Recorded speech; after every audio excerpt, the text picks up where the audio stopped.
All right. Good evening, soul family. Come in the room. Check in. Let us know where you're hailing from. This is Dr. Kia Pruitt. We got our special guest, the Sheik of the Soul Tribe, coming in tonight. We're back. So get you some paper, an ink pen, and a drink, and let's get the show on the road. Come on in, family. Soul Tribe, how to see through the night. Ancient scriptures and bloodlines she knows, spreading truth wherever she goes. Soul Tribe rising, hear her call, raising vibrations for one and all. Dr. Kia shows the way to a brighter, freer day.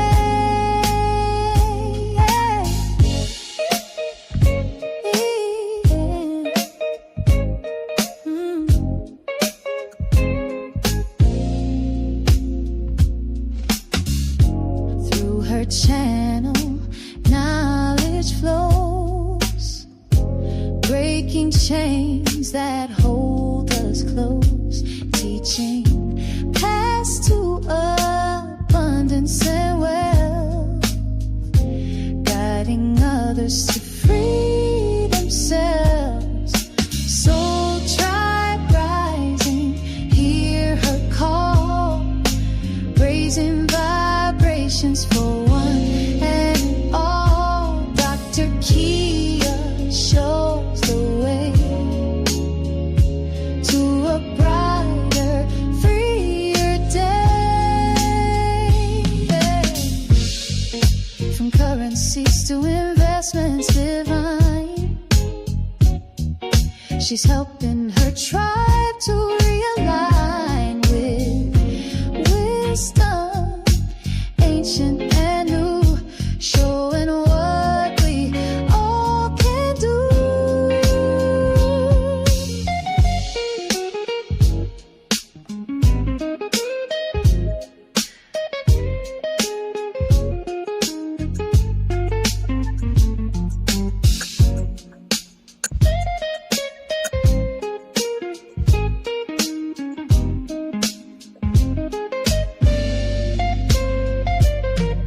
Soul Tribe rising, hear her call, raising vibrations for one and all. Dr. Kia shows the way to a brighter, freer day.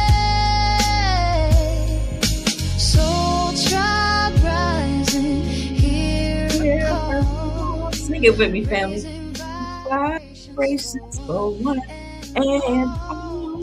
Dr. Kia. lights the way to a new And brighter day. Sing it with me, family.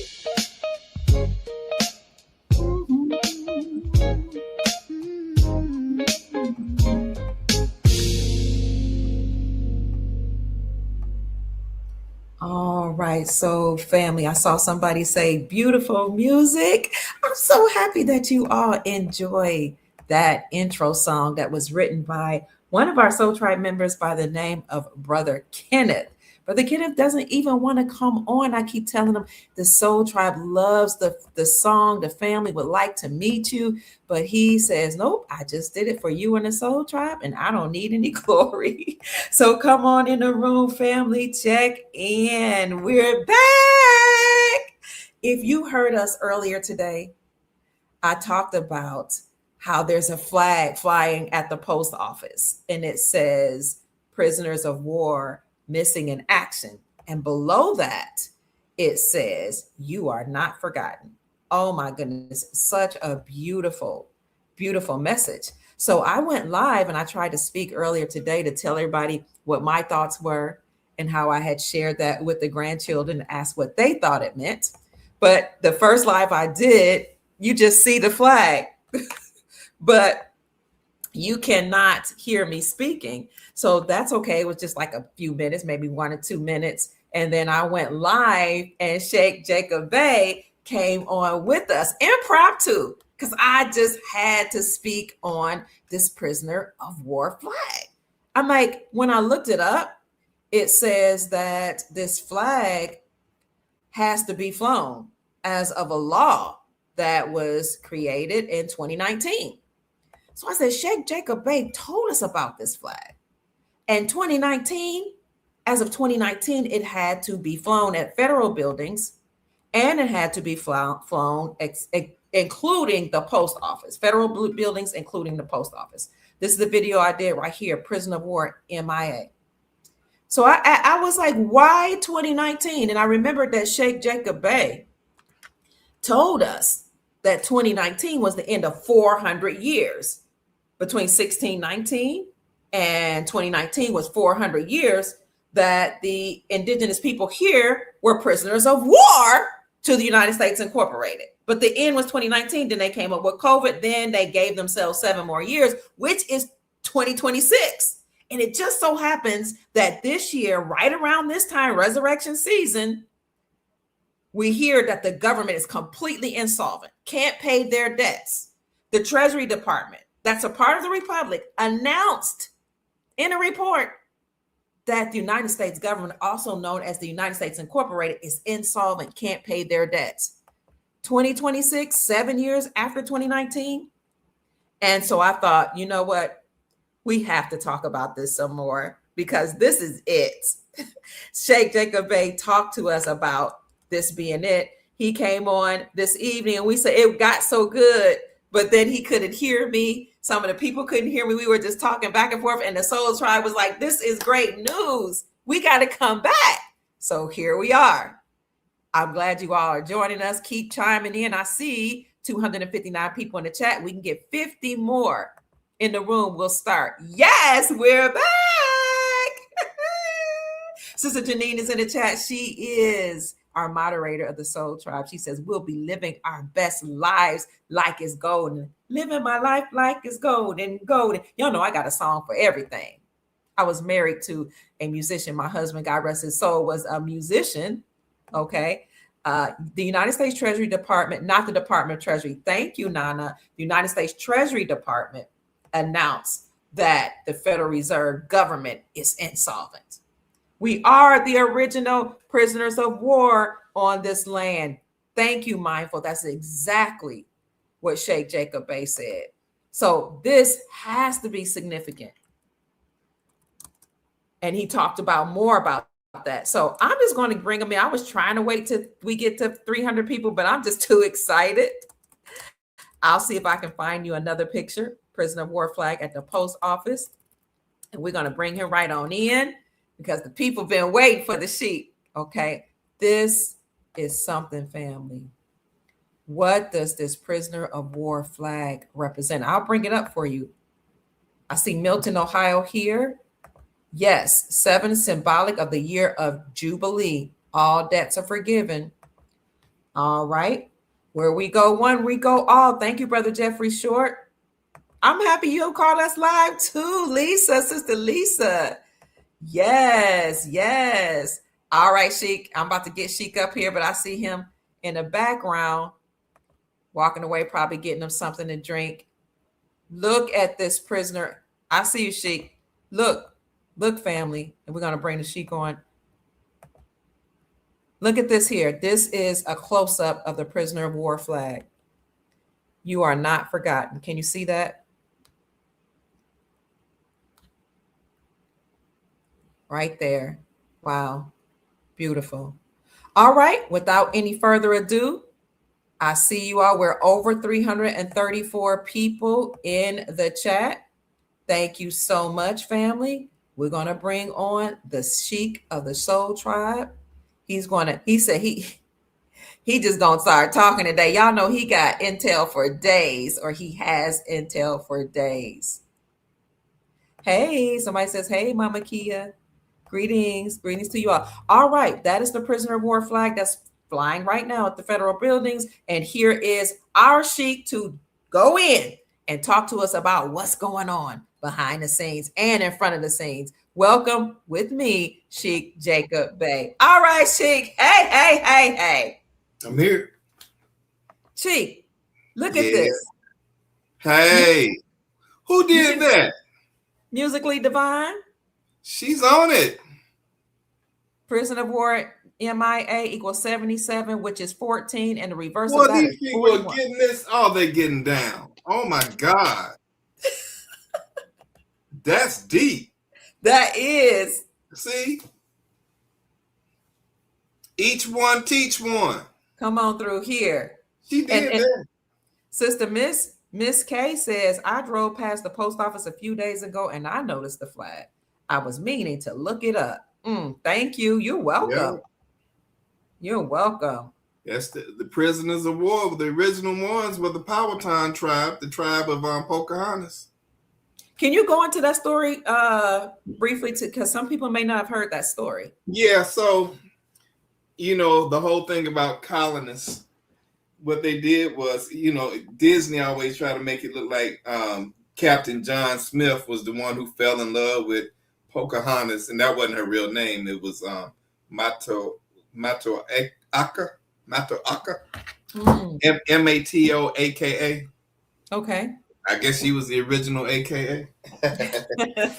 but the reason why they called her Pocahontas is because when she was a little girl, her mother passed away, and her father, who was the chief of the Powhatan tribe, said, you look just like your mother. And he nicknamed her Pocahontas. That was her mother's name. Okay. Right. Okay.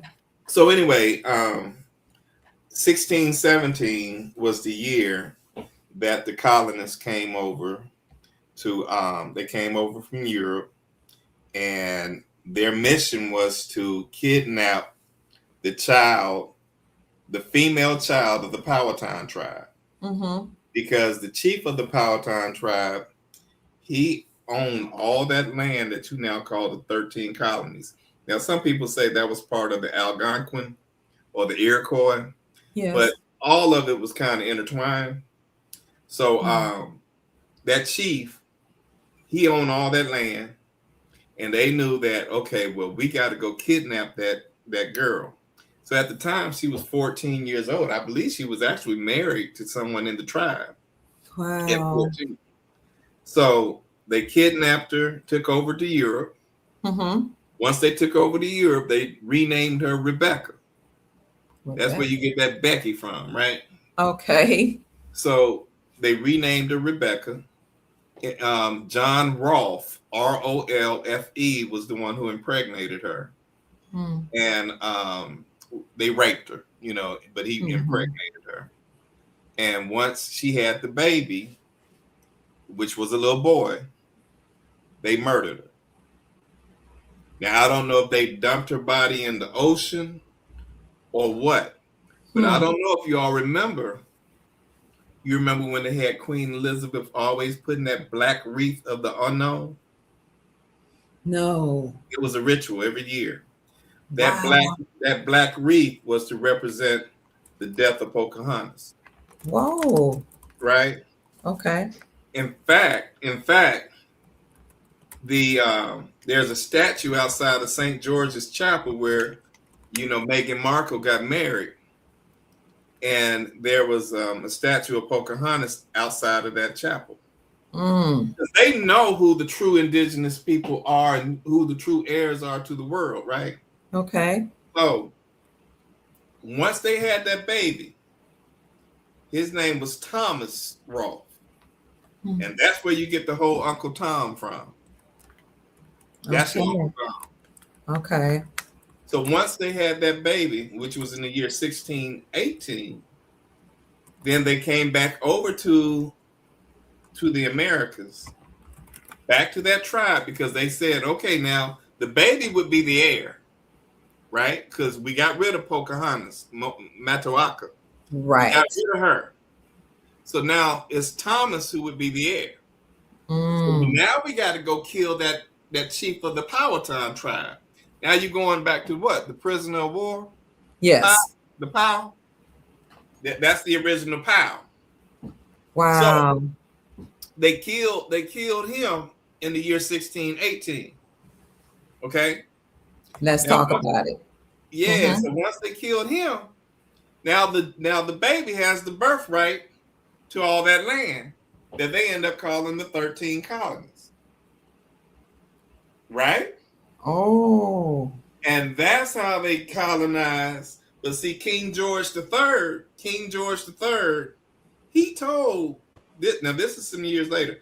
He told those colonists, "Do not go west of the Allegheny Mountains, Hmm. right? And you cannot name you can name anything else, but you cannot rename certain cities.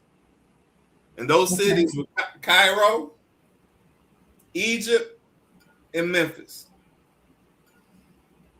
Cairo, Illinois, Egypt, Kentucky, Memphis, Tennessee. Mm. Right? Okay. Okay. But they weren't supposed to go anywhere west of the Allegheny Mountains, but they did, right?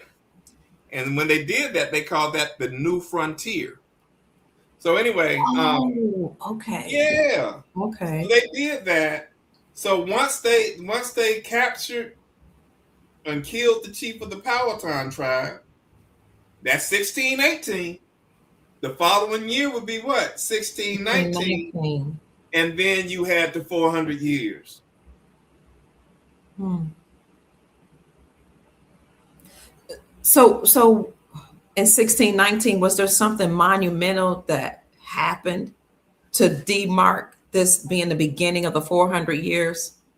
Well, think about this. The original when they first did the Bible with the Council of Nicaea, that was in 325 AD.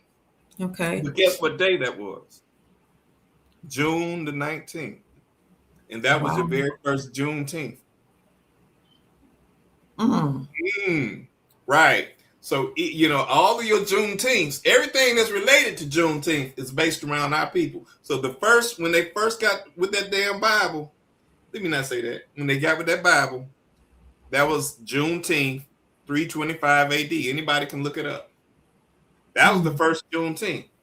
Girl, just 619,000 days. 619,451 days later. Guess what they did?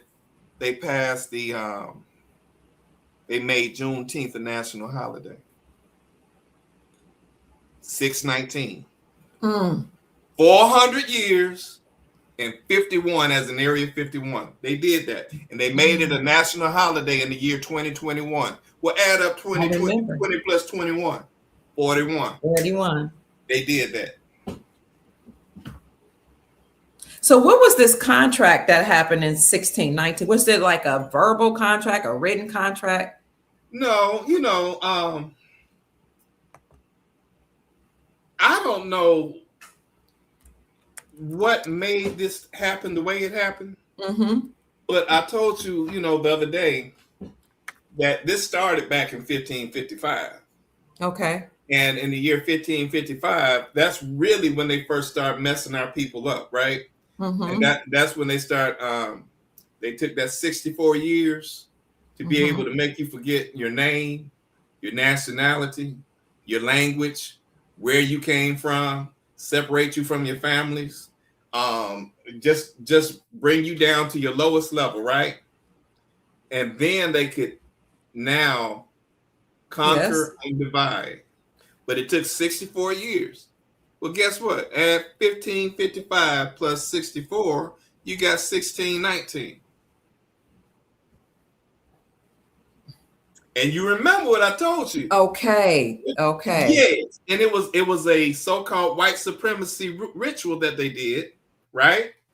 And I told you that the home to the KKK was right off of exit 14 in Pulaski, Tennessee. And it takes you down Highway 64, just like You those did. 64 years that it took to rape your mind and get you to forget where you came from. 64 is the beast. Mm. You remember I told you when Bad Bunny was wearing 64 at the Super Bowl? That's it. Yes. Yes. As of the start of 1619, the Gregorian calendar was 10 days ahead of the Julian calendar. They give you history about what they say 1619 is. They said it was the beginning of slavery. Huh. Let me show you what they somebody says the Bible was in. What happened with the Bible 1619? Bivy, they said the Bible six. Is that when the Bible came about? I Well, don't the know. Bible. Okay, so before they came out with the King James version of the Bible, they actually had King James wrote three versions, three volumes of the Book of Demonology. Okay. Oh, the Book of Yes, Demonology. Okay. and it Okay. was 14 years before they printed up that Bible after the last book of the 14, after the last book of the Book of Demonology, which was about a book of spells and everything else because they were about Mm-hmm. to cast rituals on our people. Mm. Let me show you what their history books say about 1619. Let's see. Why is 1619 important in American history? I just want to see what they say. It's pivotal for two reasons. Let's see what they say. Mm. When the New York Times published the 1619 project in August 2019, it marked the 400th anniversary since the first Africans arrived in mainland English colony. Why are they saying we arrived here in 1619? She That we arrived. look. Okay, maybe they just brought this up in advertisement because I was looking up the prisoner of war. But why are they saying that some slaves arrived here in 1619? Do you know? That was part of the lie. You know that, right? For real? Yeah, because I know we weren't from anybody's slave ships. Right. I mean, Wow. The year because 1619 belongs among these dates in historian. I'm listening. well, if you think about it, all these people that they said that they came from Africa, they said 15 million Yes. people. They said Okay. 15 million people. All right, so in order to get Yes. 15 million people, guess how many slave ships you have to have? How many? You're going to have a minimum of at least 200,000. Or those same ships got to go back and forth, right? Right. Now, how's that going to happen with a wooden boat going over the Atlantic Ocean? Now, people have seen that TV show called The Deadliest Catch, and that's when those fishermen go out in the Atlantic Ocean trying to catch crab, right? Now Mm-hmm, they got mm-hmm. steel boats. I mean, they got all the latest technology and everything else, and them cats be dying out there in that ocean, right? So you Mm-hmm. think a wood boat and you butt naked at the That's home, you know what I'm saying? You butt naked and people are defecating on you and everything, and you're gonna have it's cold and frigid, and you're gonna die of hypothermia. You think all them people came over? It's a bad investment. Because if you go right. all the way over there to risk your life to bring these slaves back, right? Mm-hmm, mm-hmm. Only to have maybe 10% of your cargo survive. Right. That doesn't Because make sense. 90% of you got thrown out into the ocean. Mm. It don't make no damn sense to do. So it So would. you get the people that were already here, but Okay. you give them the lie so they won't be thinking that, see, as long as you get in their head, making them Mm. think, oh, we should be so grateful that they haven't shipped us back to Africa and Master letting us stay over here on his land. And all we got to do is just pick the cotton and everything else, not knowing that it's your land and he's All of lying them. to you. Mm. What about the lies though that they didn't only tell us this lie, they told the whole world. They told the Europeans that got here. Now, the first ones that came here, they knew the story, but their children, they don't know. Here they are hearing your great great grandfather enslaved these people from Africa.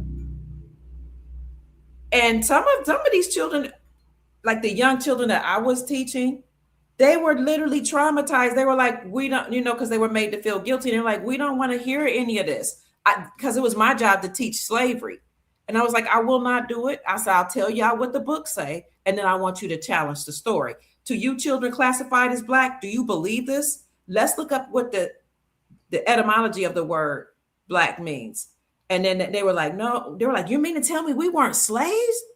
I mean, they got free. And then the Caucasian children was like, you mean to tell me I don't have to feel guilty? I was like, look, we don't know. You don't know if your ancestor enslaved people and enslaved somebody and took them on a plantation. But these children were traumatized hearing this story over and over and over and over every year. Dr. Kia? Yes. Okay. This is really think about Black History Month. Okay. Now, and people be tripping on, oh, it's the shortest month of the year and all that other stuff. Why don't they give us 31 days of that? No, we don't even need them 28 days of that, right? Because Black History Month only really taught you about slavery and the Civil Rights Movement. That's it. That's it, right? That's it. It didn't teach you nothing about your true heritage, about being kings, queens, pharaohs, empresses, all that. You know what I mean? It didn't teach you nothing about that, and that you are the ones who created the entire civilization. No, it didn't teach you that, right? Oh no. So, guess what? Fast forward to Lyndon B. Johnson. Okay. And Lyndon B. Johnson was the one who had the Department of Education. The Department of Education, DOE, as in John Doe and Jane Doe, had to be dead in the eyes of the law. And they had to mess up your mind. Right? Right. That's why they shut down. That's why the United States shut down the Department of Education. And people were tripping on it. And I'm like, why y'all tripping? Because it was a department to indoctrinate you. It was a department to lie to you, to cast spells on you. See, the first thing they taught you when you were in elementary school was spelling. That was the first thing. After they did the first ritual was to make you pledge allegiance to their flag. Okay. Right? That was a ritual. Right, because they had to make you dead before they started their day. So what did you do when you pledge allegiance? You put your hand over your heart. Yeah. To suppress your heartbeat. My God. Make yourself dead. Once you suppress your heart to make yourself dead, then they can start their day and then say, okay, now we can cast the spell. So open your book so we can start spelling.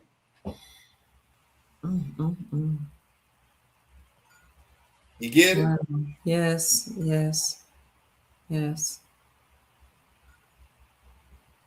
And then they taught you cursive so you can put a curse on yourself.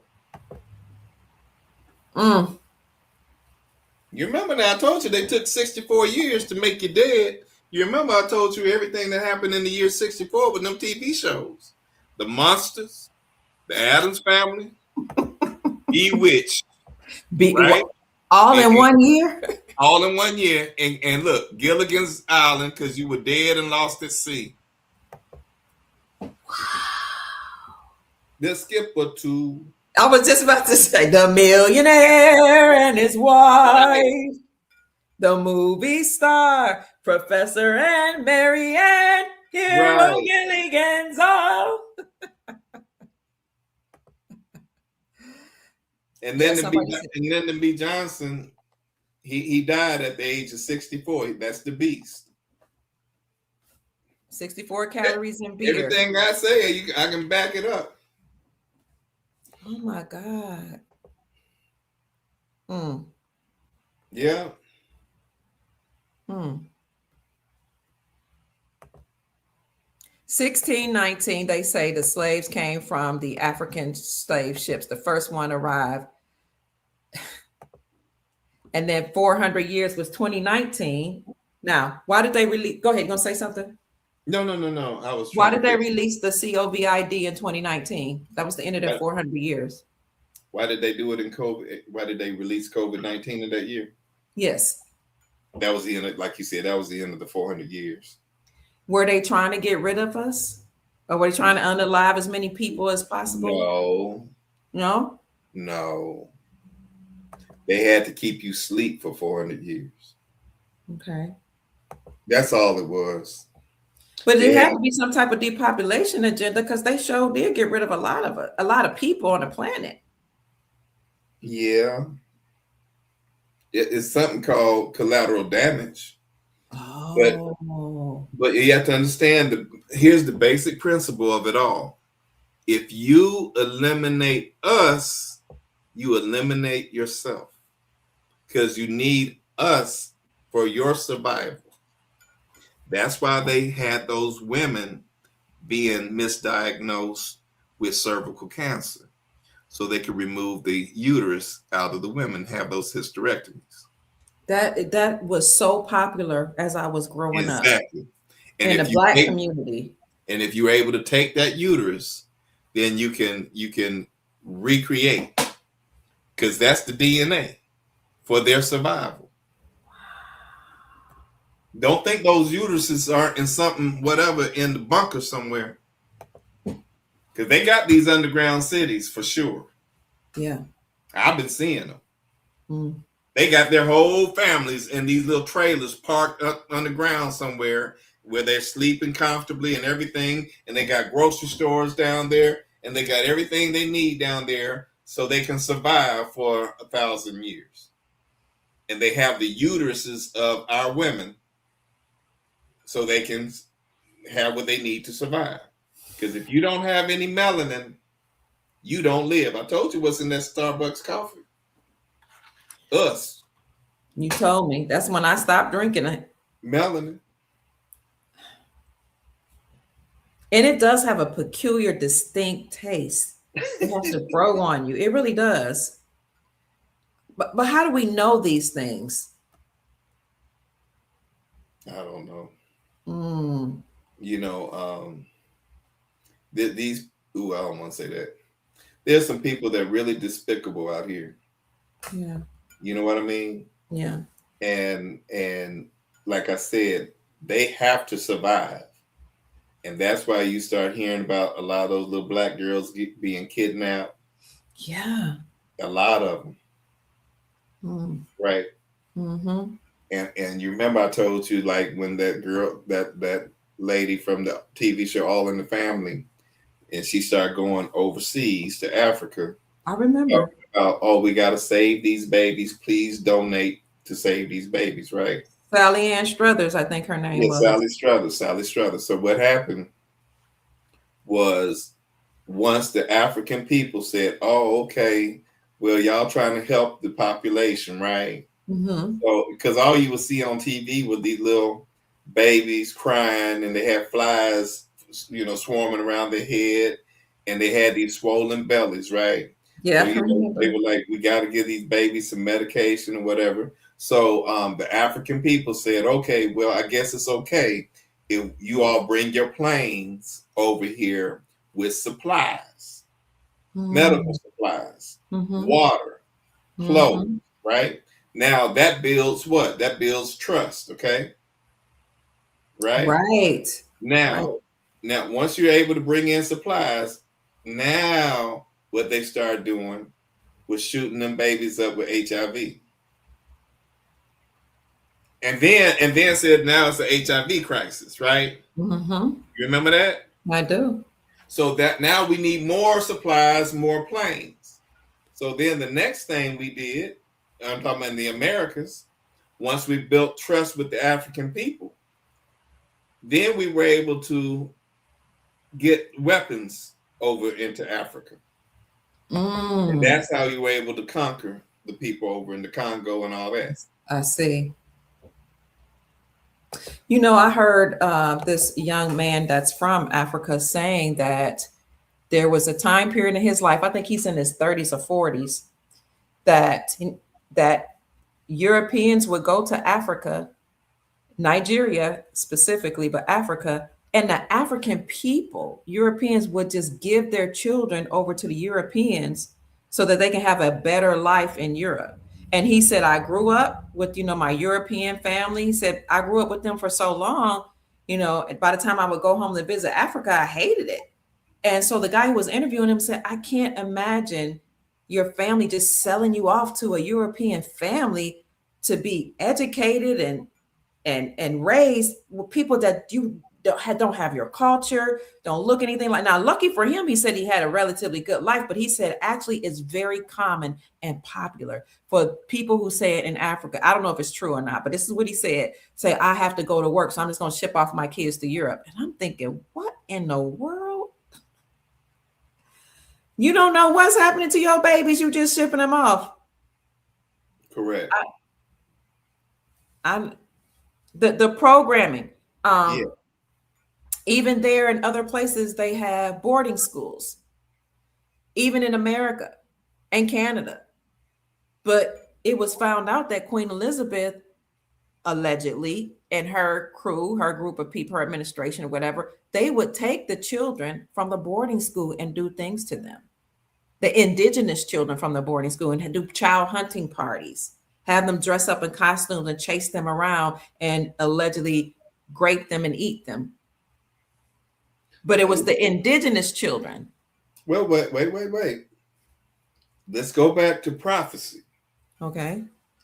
Because, we'll get mad about something that they were actually supposed to do. And what they were supposed to do was to afflict us for 400 years. That's Genesis 15:13. God said, our people will be afflicted in a land that's not ours for 400 years, right? So afflicted means to mistreat, right? And they did a damn good job of mistreating us. You said give them a standing ovation. Give them a standing ovation. They did their job. However, that time is over. They can't afflict you anymore.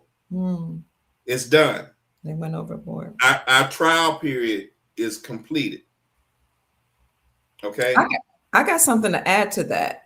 A lot of people ask, why would the God of the Bible, the creator, the Most High, say, I want my people to be afflicted for 400 years? My personal theory is that this war that's here on this earth plane is actually a battle between the galactic beings that seeded us here. If you hear certain people like Chief Rod Hayes talk, and my son, and people who read the Sumerian text and they read some of the other texts, it talks about battles between certain entities. So I think the gods of the Bible, the Elohim, wrote things that they were saying they were going to do. Let these people, who are the people that were oppressed, probably Enki's children, who were the oppressors, maybe Enlil's children, because Enki and Enlil, they were Anunnaki brothers who were rivals. Enki, Enlil, and their sister Ninhursag seeded, allegedly, humanity on the planet. Enki had an affection and affinity for the people here. Enlil, the god of war, he was like, they all right. So that's just one theory, that it's not the Most High, the supreme being, the source that caused this affliction, but the gods, the Elohim, the elites that have allowed this affliction. Because I believe that these bloodline wars here are wars that were going on other places outside the earth plane. This is this Dr. Kia Pruitt. I don't know. You tell me what you say, what you think. Well, there's a reason why they left the book of Enoch out of the Bible. Because Enoch explains all that. I see. Right? Okay. That was why they took it out. And they all book of Enoch also explain things about death, that we really don't die. Because if we learn that we really don't die, that body may die, but we really don't die. Okay. If we learn that, well, how would that really work for us during slavery? Because if we knew that we didn't die, You be like, shoot, let me get off this damn plantation. Let me just, get rid of this right here, so I can Right. get out of that. Right? Mm, mm, You know what I'm saying? absolutely. Because they had to make you think that, oh, you made a choice now, eternal damnation or heaven, right? Mm, mm-hmm, But you gonna die. They said mm. that in Baby's kids. We don't die, we We multiply. multiply. Sister Deborah says we have 15 strands of DNA from different species in our bodies. We are very powerful. They don't want us to know about this. 15 different strands of DNA. That's amazing. Wow. Mm. And the people in the chat are telling me, the Soul family's telling me, Inky and Enlil were half brothers. Okay. Yeah, wait until we hear this story about Elohim and other beings being on this earth plane. Sheik, you think we ready for that? Once we realize that there's several different Earths that are like Oh. right next to each other, Uh-huh. the Earth ain't nothing but a snow globe. So when they start talking, group of people say, "Well, is the Earth round or is the Earth flat?" It's both. Okay. It's You birth. seen the snow globe? The snow globe tells you, right? Because Mm-hmm. it's at the base, it's flat, right? Mm-hmm. But then you have the firmament, right? Yes. So they're showing you what the Earth really looked like. It's both.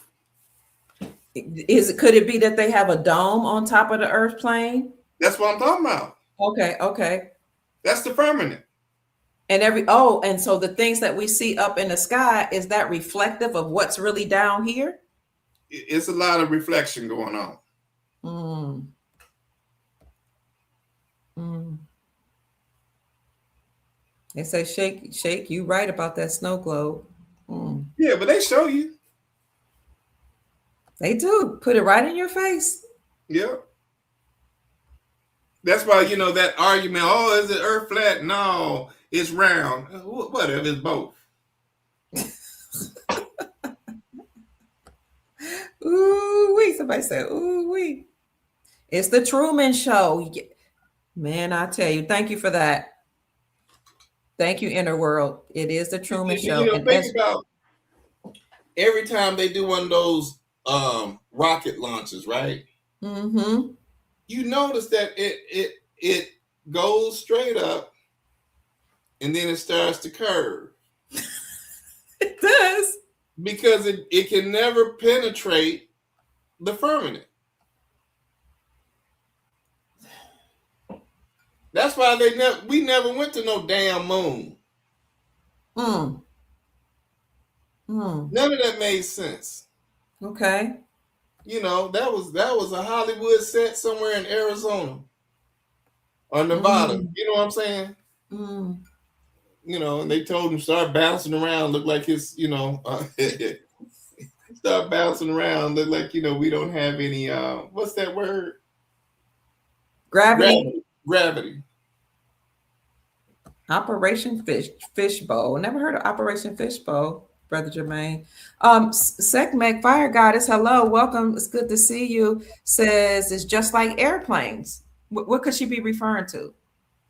I don't know. Have her hit you back with that. Let us know what you mean. Oh, maybe that they don't hit the firmament. Let us know. Well, okay. Well, airplanes, they don't travel around in a circle. They go whoop and whoop. That's all they do. Somebody told me, and you helped me this. They said that the pilots are military. They're ex-military usually, and they're the ones that hold the secrets to what's really going on when they're flying us around. They said they're not allowed to fly you to certain parts of the earth plane because those parts are hidden away from the people. So that's why they might send you all the way to one place and then back, so they can't let you You, see. Is you're, that you're true? definitely correct about that, and you're also correct about why they routed these highways the way they did. Hmm. Because if you think about the planes, they only travel in the route of the highways. They don't go off route, and they did Mhm. that mainly for one or two reasons. One is in case of emergency, and they have to do an emergency landing, Mhm. that highway becomes a runway. Oh, okay. The second reason is because they don't want you to be able to see what else is out there. So they routed them a certain way. I see. I But see, see. if you got up there and said, "Wait a minute, that looks like some pyramids down there. What the hell?" What the heli? What the helion? What the heliante? Right, So, pyramid, go ahead. Sphinx in the Grand Canyon. You know what I'm saying? Yes. They make sure they don't go certain routes. Could there also be some lands that we haven't seen before right here? Some places that are shut off from us? Oh yeah, Mm. oh yeah. They have places that are unexplored, but you can see it from maybe a helicopter or whatever. But they have Mm. some things that are just like phenomenal. Really? That all that stuff is going to be unveiled when Okay. this transition happens. We're going to be like, oh my God, this is our heaven on earth for real. And we've Mm. always been in the Garden of Eden. Mm. Thank you. I love you too. I see some of the people saying, I love you, Dr. Key. I love you too. They love you too, Sheik. We love you all so much. Okay, so somebody said the so-called planets on the ground. Um, all this is going to, you're saying all this is going to be unveiled, and we're going to be able to hear how there are lands that we have not been able to travel on. Correct. Wow. Mm. Listen to what Inner World says. I live in Nevada. I know there are hidden things there. Mm. Or here. Mm. It's so much in Nevada. It's ridiculous. Really? That's why they have that Luxor hotel there that's shaped like a pyramid Yes. right there in Las Vegas. Mm-hmm. They don't do anything just because, oh, let's try to design it a certain way. They know that this is the promised land. They know that this is ancient Egypt. They know all these things. So out of Mm. respect, they bring that to the people without Okay. telling you what it's really about. Hmm. As someone showed Planet, this plan ET. Right. I don't know if they're saying as in extraterrestrials. Plan ET. Mm.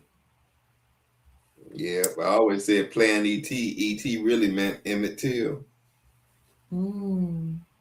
who was Okay. born in the year 41, but died at the age of 14. It was a Wow. ritual. And he was Mm. buried in Cook County, Illinois, which is Upper Egypt, right there in Mhm. the same cemetery with Noble Drew Ali.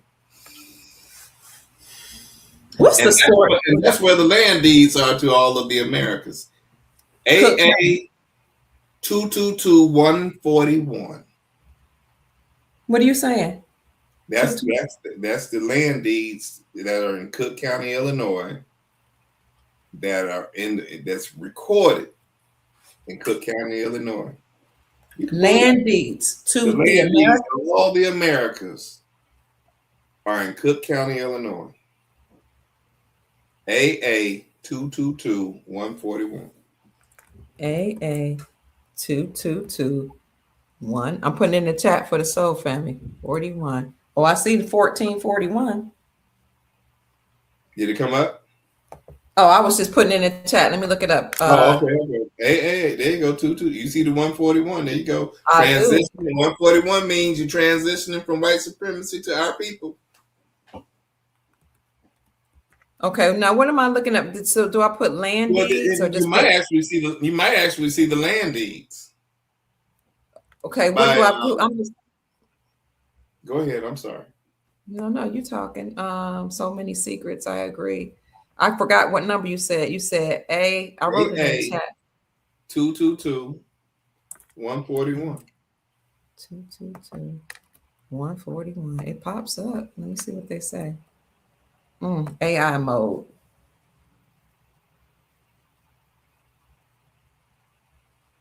Mm. You can't make this up. Somebody says allodial titles in Chicago. Listen, let me pull this up, Soul Family. I Googled it and then click AI mode. AA222141 is most commonly identified as registration or certificate number associated with the Zodiac Constitution and Moorish American nationality documents. It is frequently cited in legal findings and foundational materials related to the Moorish Science Temple and sovereign citizens movement. I don't know why they keep calling them sovereign citizens. Moorish American nationality. The numbers used on identification cards and registration documents. Purportedly records by Charles Mosley Bay around September 1952. What about Zodiac Constitution? It is cited as a Library of Congress copyright or registration number AA222141 for this specific document, often referenced in court cases. See if I can. Seeking to establish indigenous status or correct your status. Legal cases. The number appears in the titles of federal cases such as Moorish National Republic Federal Government, number AA222141 versus the United States Department of State. What about in the Department of Justice? Some documents claim this is a registration number for Moorish American credentials acknowledged by the United States Department of Justice.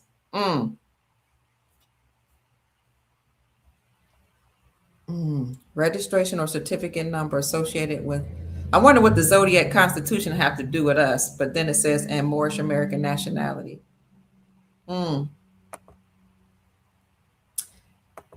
So you're saying the land deeds are, and this is what somebody else says. Who's this? Space Ice Crispy says allodial titles are in Chicago. Then, so I always wondered what's so special about Chicago. You know what made me wonder that? All the murders that go on there, all the drugs and the guns that the people there say they saw the police put in on the streets. It's like something special about that bloodline. That's what I kept thinking, that they keep trying to take them out. Yeah. What say you, Sheik? Yeah.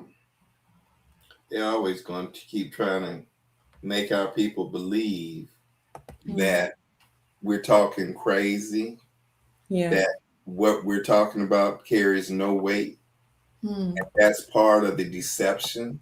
Okay. Okay. Yes. And here's the deal. Okay. Where we have gone wrong, and I guess I'm guilty of it too. Okay. But where we've gone wrong is we were always trying to prove something to a dead entity. Oh, okay. Because if something is dead, it can't hear you. Okay. So if the United States Corporation, CORP, CORP as in corpse. Yes. If the United States is a dead entity, why are we trying to prove something to what's dead?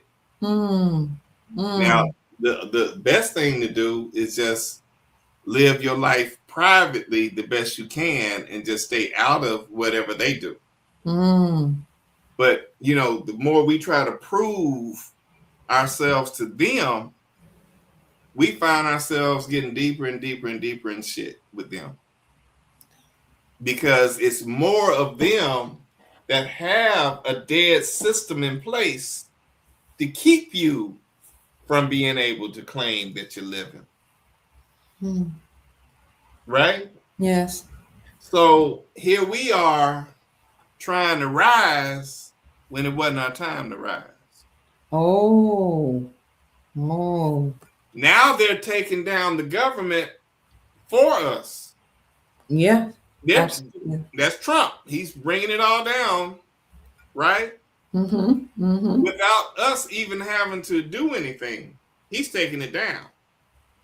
Because the resurrection, which happened on April the 5th, the resurrection was about going into everlasting life. Okay. Right? So all those things that represented death gotta fall. And that's what's going on now. All that stuff. That's why he came out with the war on fraud, because the war on fraud talks about all these entities that have oppressed our people by making us dead in the eyes of the law. And you talking about police departments? Yeah. Right? Yes. You talking about the courts? Mm-hmm. You talking about the banks? You talking about the mortgage companies? You talking about the insurance companies, the IRS, the DMV, right? All of that stuff had to make you dead. Even your utility bills. Even your utility bills. Wow. Why you say that about our utility bills? All caps name. Oh, yes. Yes. Anything dealing with that was a fraud. You know, debit cards, credit cards, all caps name. That's a fraud.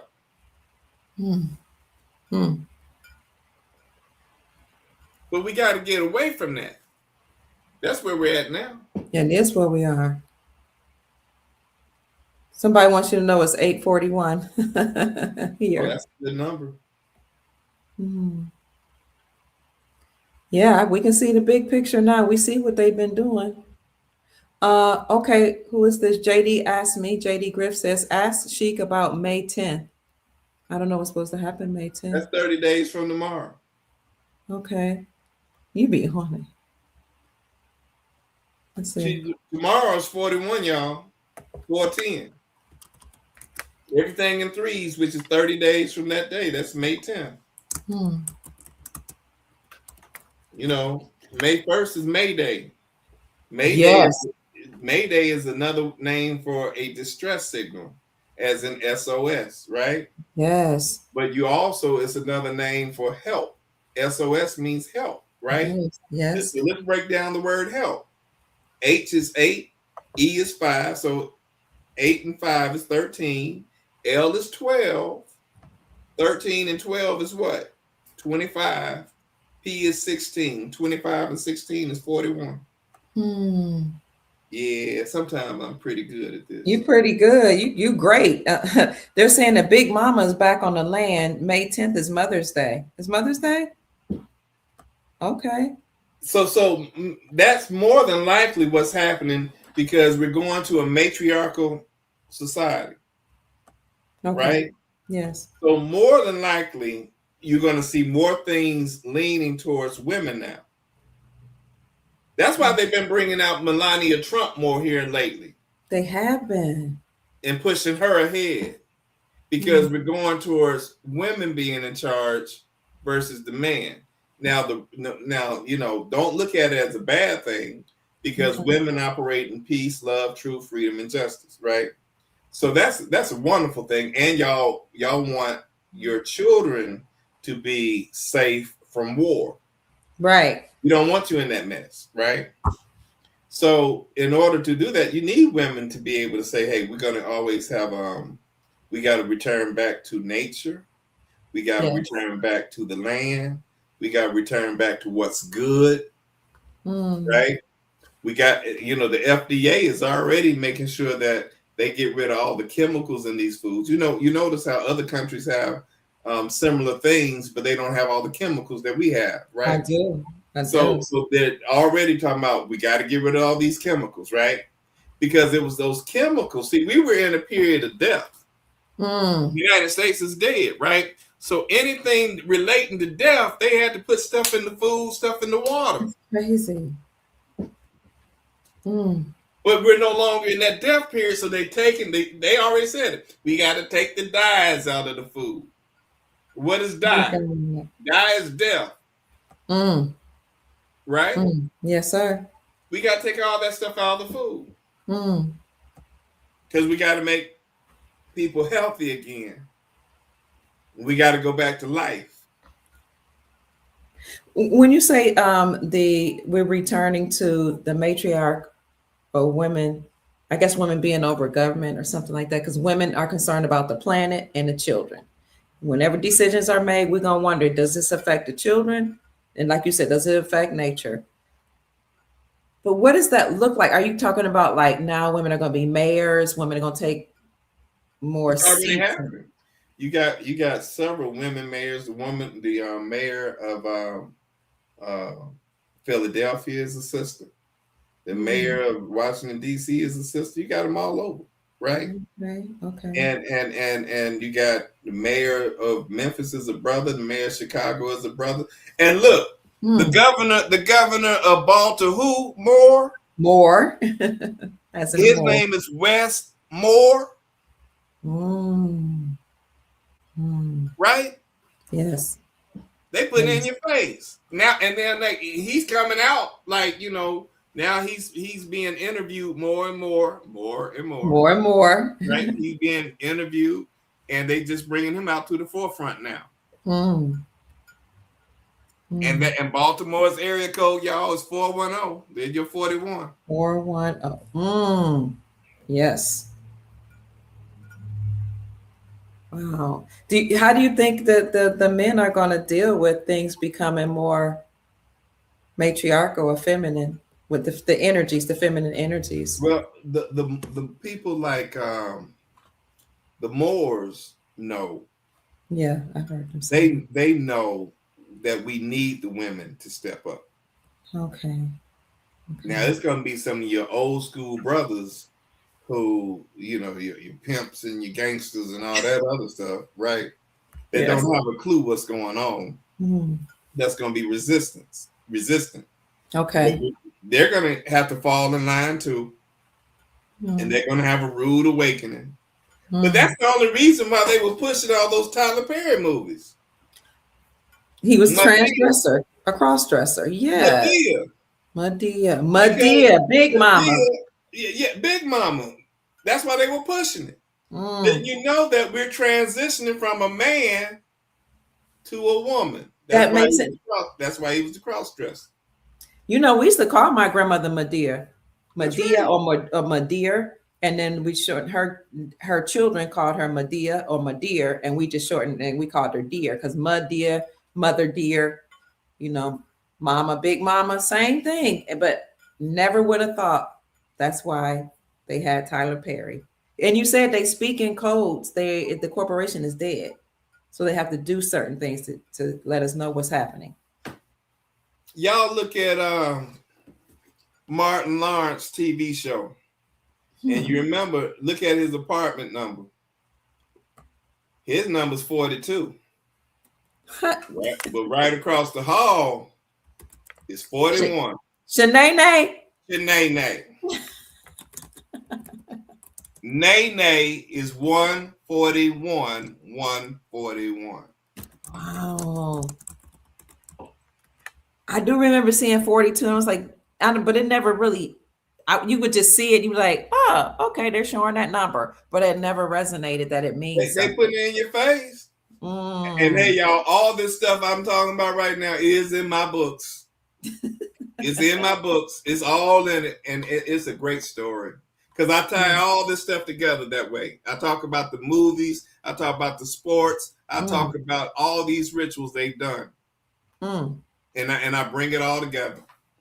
So if you're interested in getting on this is my segue to get into this. If you want to get on the waiting list for the book, email Sheikh Jacob Bey at dejurelaw33@gmail.com. DEJURELAW 33@gmail.com. And we also want to say thank you because some people sent him a donation or a gift on the last show. And this is his Thank you, y'all. opportunity to say we appreciate you so very Much much. love. Much love. We noticed that $ all rights reserved, ALLRIGATHS reserved, RESEVERED. And the name Jacob does come up on that, right?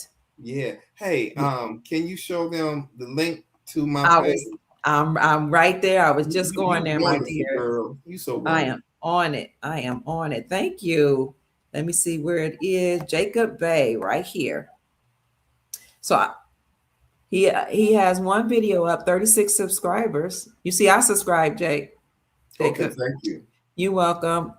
I am going to put that link in the chat because he's going to upload videos very soon. Yeah, I'm going to start posting everything, and then I'm going to start letting people know that the book is coming on out and giving everybody updates. Thank you. But let me just say thank you in advance. Thank you for posting that link, Dr. Keith. Oh, absolutely.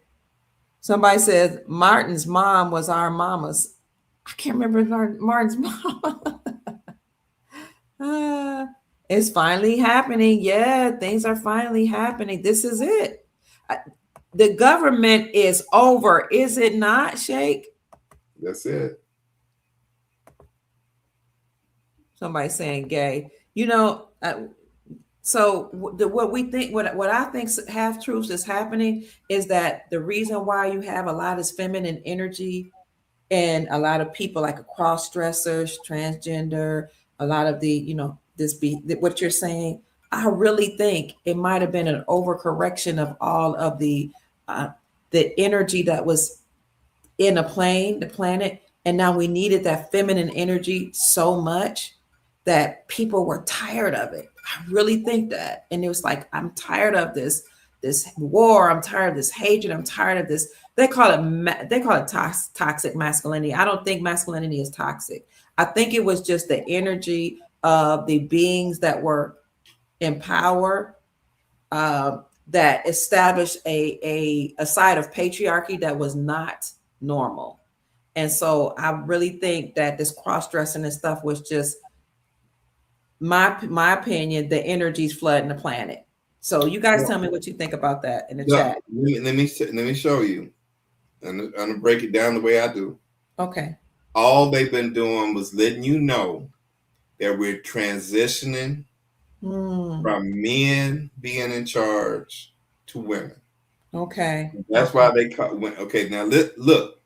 Now we're gonna say man, and we're gonna change that as man representing the king, King, right? The king. Okay. We're gonna just say man represents the king.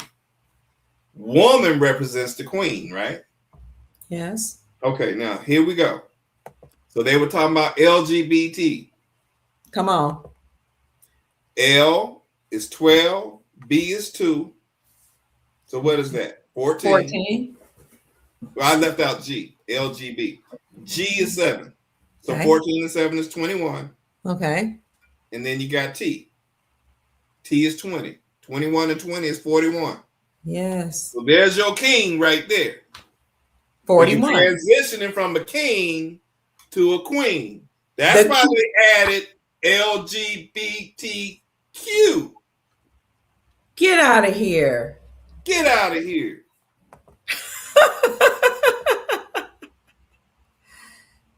It's that deep. It's that deep. Huh. LGBTQ, the queen. Transition. You transition. And then what kind of flag did they have? Rainbow. Rainbow. The rainbow is God's promise.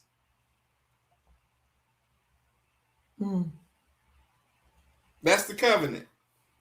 And that's why when they were talking about Obama making the White House look like a rainbow, oh, he's the gay president. Man, hell with that. All he was doing is just demonstrating that this is God's covenant to restore you back to your land. Well, thank you, Sister Marona. She says, Chief, you are so important to us. Come I on. love that. That's so cool. Thank you. Upside down rainbow. Is that what they were doing? I don't know. Mm. But they are doing reversals, so that could be it. 17 is cute too, Janie Right. says. Well, you know that we found out that's Trump's second middle name, Quantavious. That's the one we gave him. Our folk gave him. Yeah, Quantavious. Quantavious. Yeah, as in the quantum financial system. Yes. Cute. We know a brother when we see one. We think there's somebody under that mask that looked like a Quantavious. Quantavious, yeah. Let's see. Any other questions, Soul Tribe? What is Sheik's channel again? Let me bring it up. It's Jacob with some numbers behind it. Jacob 1465. Jacob Bay 1465. How soon do you think you're gonna start? I'm going to start working on it like maybe this weekend. Okay. I see you got one song. Isn't that your song that you produced? That's a song I produced. Ride Roll. That's they don't know that part of you. They don't know that you do a little dabbling in music. Yeah, I'll put up some more songs that I did too. Okay. Because people don't know. I was behind the Mississippi Cha-Cha Slide. The one go cha-cha to the right, cha-cha to the left, back it up and jump. Yes. Yeah, I put that record up. Wow. That's cool. And work with what Prince. else? What else? Who? Prince.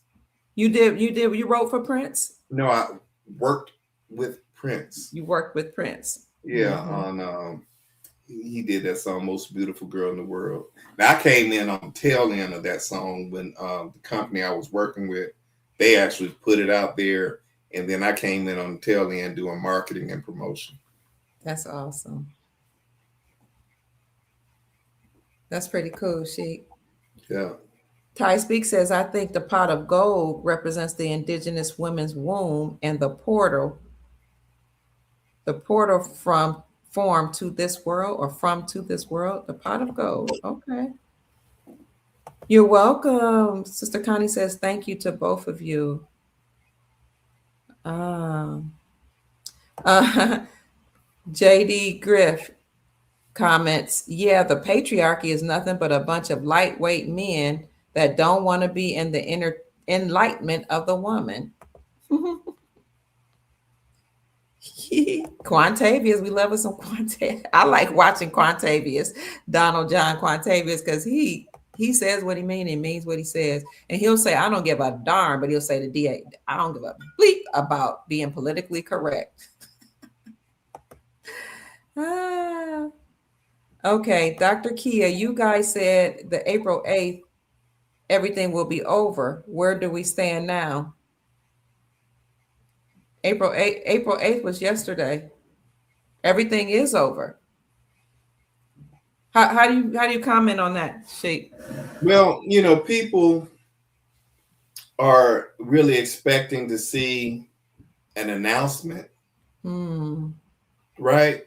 Yes. But the thing is, like I keep saying to you all, the United States is a dead entity, so it can't talk. It can only do things in signs and symbols, right? Yes. So it can't talk. So you got to keep your eye on what's happening over in Iran. You got to keep your eye on them talking about how the government increased the draft age to age 42. But we know white supremacy is 14, everything in 3 times 14 is 42, right? We know Iran, IRAN equal 42. We talked about that the other day. Okay, so if you know that they're talking about wiping out something, they talk about wiping out this white supremacist ideology. Okay. So that is happening. Whoever said, we said April 8th, that happened. That is happening. And transition, it doesn't always mean it's fully complete overnight. I'm gonna tell you something. I told you, look at the gas prices. Remember that. You even showed me something, I think. But I did. one was $4.29. Didn't you show me that? I showed you that was like for 2 weeks. It was $4.29. $4.29. So what does that mean? 42 and 9. It means 9 means the end, right? Don't 9 mean the end or something? And 42 means that white supremacy thing. So they telling you 429, the end of white supremacy. And we did a whole show about, well, not a whole show, but we talked about that called Fill Her Up. Because I said they're going to show you in the gas prices. Yeah. You said that, and they did. I couldn't wait. They did. I screenshotted and showed you that. Who did somebody ask me? Oh, I am says breaking news. Every mail will be automatically registered for the draft by December. It's probably some coded messages in there. A lot of times, who made that announcement? A lot of time, I'm gonna let Shake speak because he might have some information on that. But a lot of times when they give news like that, they're speaking in code, letting you know something. Okay, so you talking about those who are going to be drafted by the U.S. government and those who are not going to be drafted by the U.S. government. The ones who are not going to be drafted by the U.S. government are the Americans. Everyone else, yeah, you go, Dr. Key. I know how your eyes did. You're like, okay. You see what I'm saying? Yes. So the Americans, as we already know who the Americans are, those are the copper-colored people, right? Yes. Those are the indigenous people. That's not our war. They're drafting everyone else.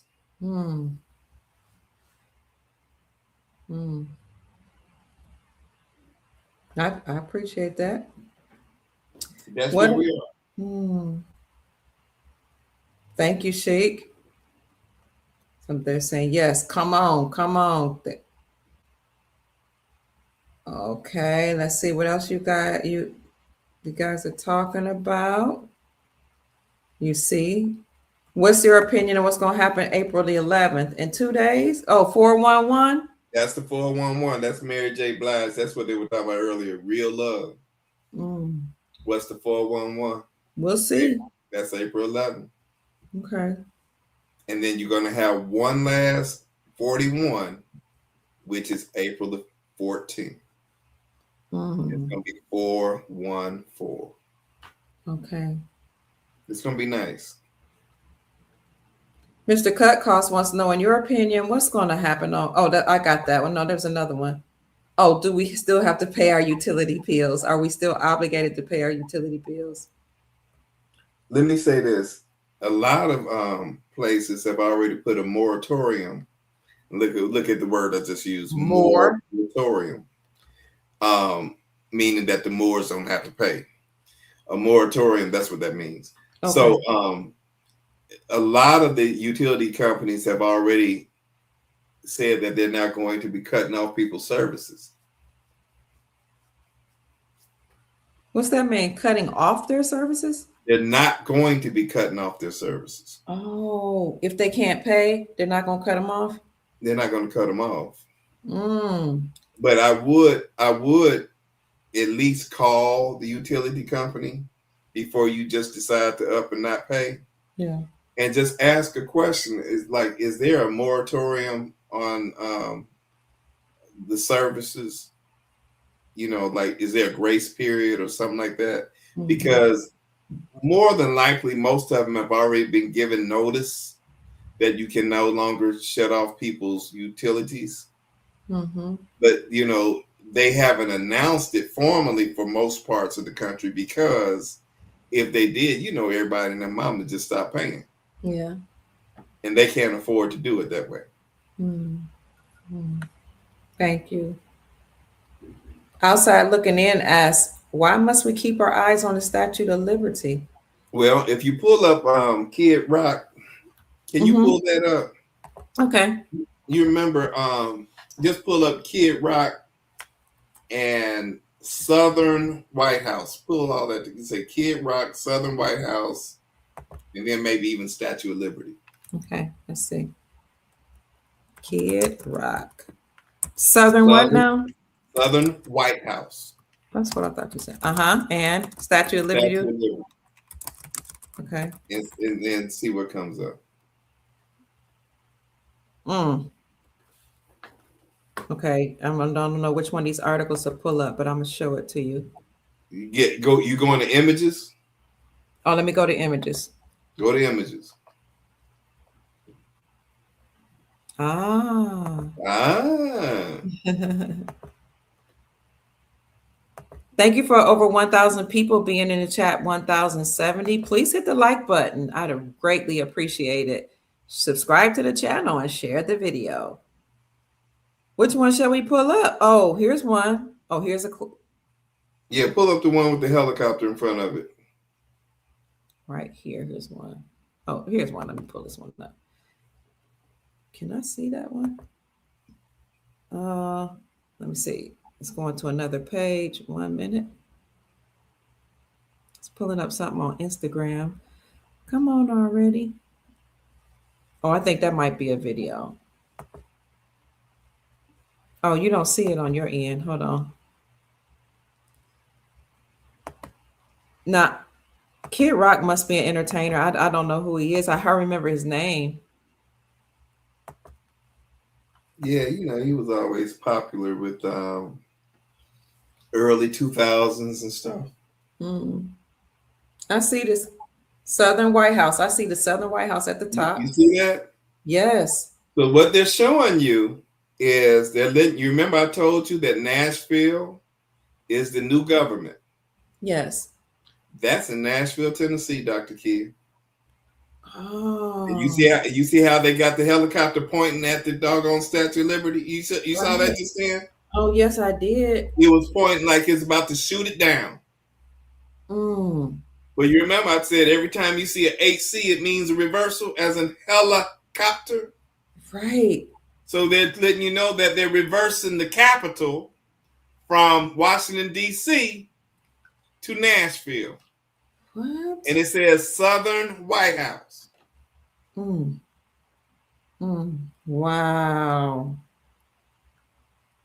And I said Nashville is the capital of Egypt. Let me get deeper. That's why I hear in the news, and if you got any men in the chat that follow sports, right? They've been seeing a lot about LeBron James, who's 41 years old. LeBron James been talking about, oh, y'all need to move the Memphis Grizzlies NBA team to Nashville. Wow. And all they saying is Egypt needs to come to Nashville to be the capital.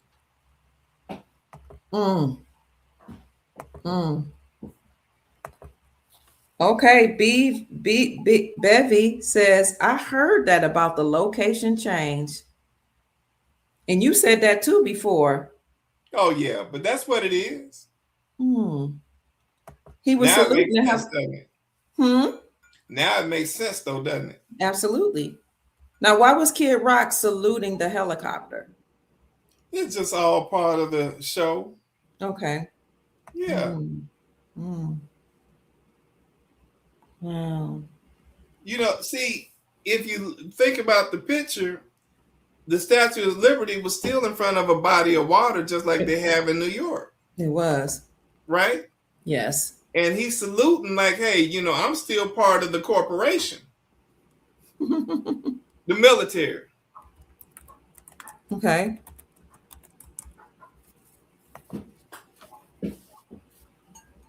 It's just it's amazing to me that they go through these great lengths to show us what's going on. Like who has the time to think of all this stuff? Oh, they've been doing it. Because if you think about all the way back to what I say when they first came up with that Bible, right? And they did it in 1619, 325 AD. They've been Yeah. putting that together all along. Mm. You know what I mean? Yes. We have to figure out a way to put this word out here so we can let people know what's going to happen to one group of people, but we're also going to have to let people know that we're going to have to enslave you for it. We're going to use this book to enslave you too. Hmm. But we're going to have to give you a little bit of inspiration just so you can, follow it. You know what I mean? Mm-hmm. Because see, they've been selling that whole hopium, right? To get us to believe that, okay, well, we got to stay true to the word and this, that, and the third if we're going to make it to heaven, because we ain't going to get out of this hell right Yeah. here. We Mm-hmm. got to keep praying and this, that, and whatever, right? I mean, damn, I've lost some relationships over the damn Bible Yeah. because you have women who really believe that I got to dedicate my life to the Lord. Hmm. And they're not even knowing that part of this thing is a ritual. Mm. They're not knowing that it's a ritual. They're not knowing that even your pastor or your reverend or whatever you want to call them is, really kind of deceiving you, you know. But as long as he can sing, that he can give you a good message, and y'all can sing praises and everything else in church. Yeah. Well, they got you. They got you. They got you. But are they giving you the truth? Hmm. Because at the end of the day, these people are getting the benefit for really lying to you. Mm. They're not telling you who you really are. They're not telling you that this land is actually ancient Egypt. They're not telling you none of that. Oh. You know what I mean? Yes. So if they're able to keep you from being able to rise, then okay, they are part of the whole ritual. And Mm. that ritual is to keep you asleep for 400 years. That's all. That's crazy. But I lost relationships over that. Oh, and it's all good because Mm. I don't want to be stressed over somebody who is so stuck in that they're not open to, tapping into that third eye, Yeah. that pineal gland. Mm. Yeah. Thank you for opening up ours. You do a phenomenal job of opening up our first eye or third eye so that we can clearly see what's going on. And the people in the chat are letting you know they appreciate it. So Thank you, y'all, family. Sister Janine, put your information in the chat. If you are interested in getting on his book list, please send him an email to dejourlaw33@gmail.com. He does answer his email, family. And if you want to send a donation to his work, support his work, he's going to get that channel revamped. He's going to publish that book. Send it to $ all rights reserved. Cheek, somebody told me, go ahead. I was gonna say one woman I dated. Uh-huh. I actually liked her. She was a beautiful woman, Yeah. and I was trying to, have a discussion similar to the discussion that you and I have, right? Okay. And I'm trying to break some stuff down to her and give her some stuff that she can actually cross-reference. So, the thing about these conversations that I have with your soul tribe, I'm not speaking from the side of my neck. No, you I'm sure actually giving you stuff that you can look up for yourself and you'll see it, right? Mm-hmm. So when I had this conversation with this woman, you know what she said to me? What? She said, they didn't teach that in school. Oh. See, that's the same look I had. Because it was like a look of defeat. Like, Yeah. oh my God, you indoctrinated. Yeah. And this is somebody who was, older. We're not, our more mature years. Mm-hmm. And she's still like stuck into that indoctrination. If it's not taught in school, then it must not be true. Right. And I'm like, man, this is sad. Yeah, it is. And I really like to be. I'm real careful about who I talk to about this stuff. So Yeah. fortunately, that you have an audience that's prepared to want to learn, Yes, and they their do. minds are open to the truth, right? Mm-hmm. So it's easier to have this kind of dialogue. It's easier to introduce my book because people are like, oh, okay, he's about to tell me something that I know I can at least cross reference, right?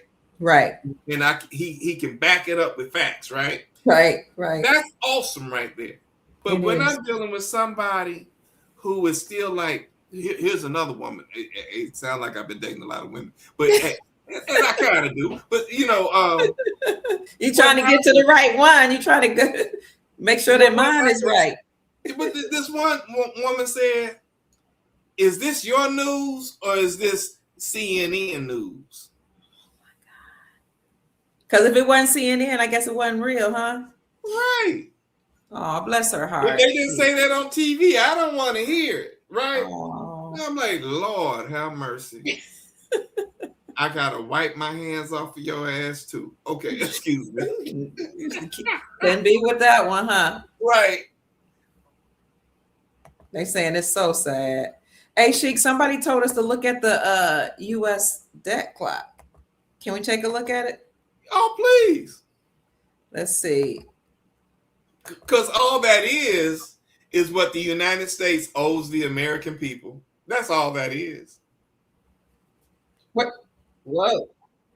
What is it now? The United States, the debt is what they owe the people?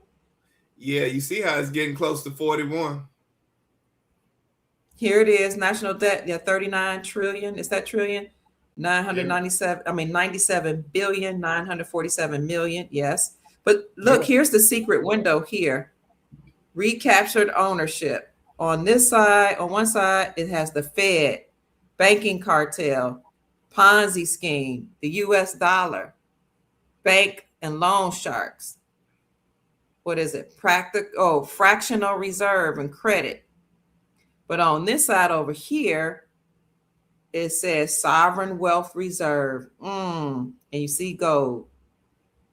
So ownership, the activity of managing or exerting control over something, possession, recaptured ownership. So the Federal Reserve, I guess, they had a Ponzi scheme going over here, and then now we're moving to gold. Sovereign wealth reserve, asset trust. I wonder what this North Carolina and Florida is right here. I got to look at that. I'm gonna send this to you so maybe we can break this down. Home mortgages, car loans right here, 0 to 3%.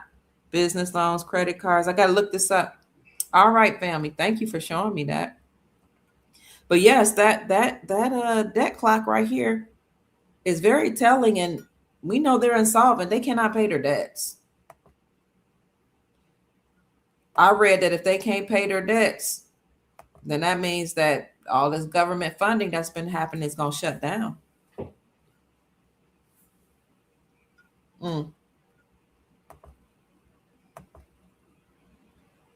What's going to happen if, oh, wait a minute. Rod Hayes says national debt is owed to the American people, we the people. That's what Sheikh Jacob Bey just said. It's true as well. It's true. The elites had access to spend 41 trillion of our money. Really?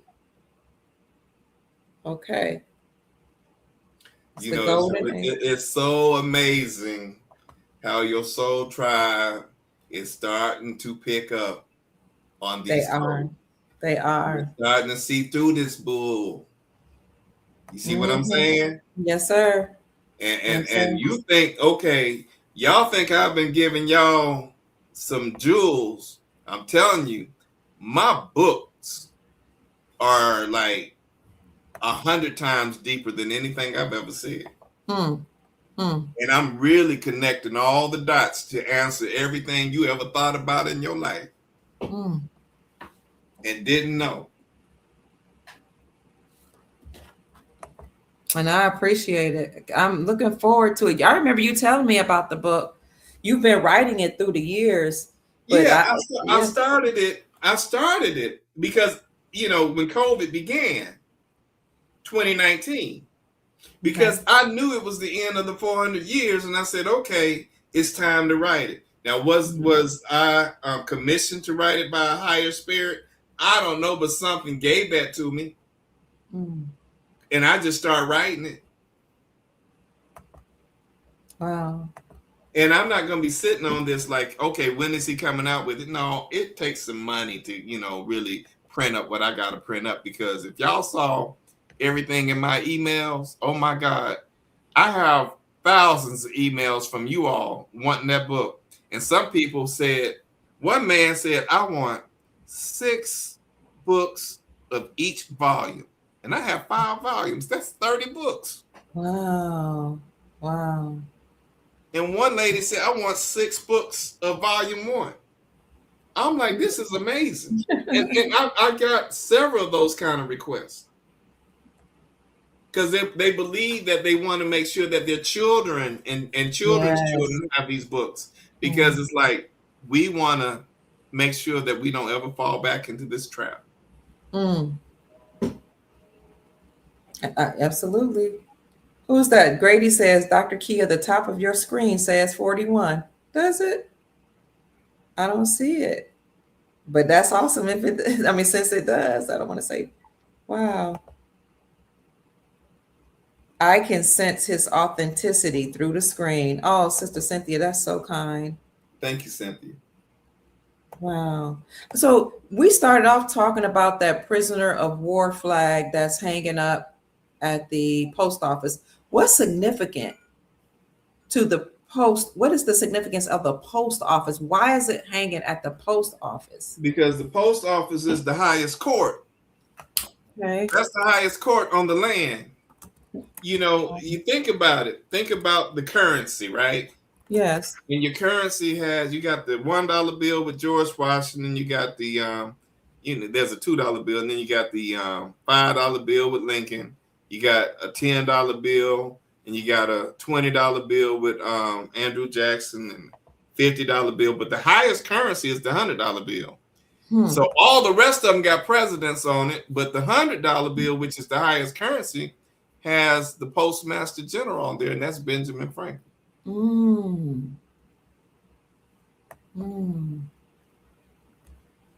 It's the highest court, but you don't hear any arguments going on in the post office. Like how is it a court? Court is wherever you make court. Okay. You've seen where you traveling somewhere, and you used to stay in Kentucky, right? Yes. And you might see like the Battle of Fort Knox. You know what I'm saying? They'll have something making you see that it was a Battle of Fort Knox or the Battle of Little River, right? Right. Some crap like that, right? It wasn't where an actual war took place. Okay. That's where they held court, the battle. Oh.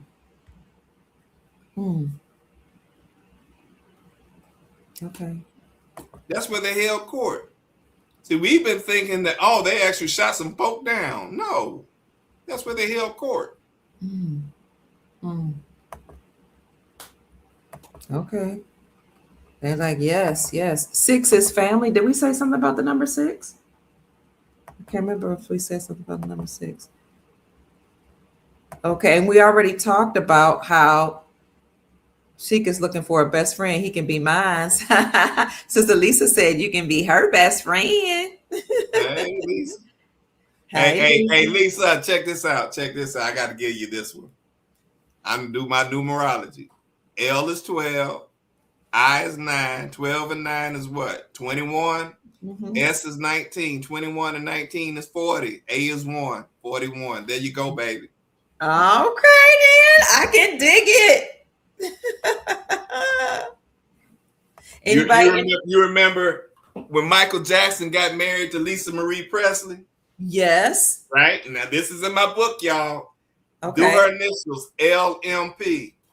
L is 12, M is 13. So 13 and 12 is 25, and P is 16. 25 and 16 is 41.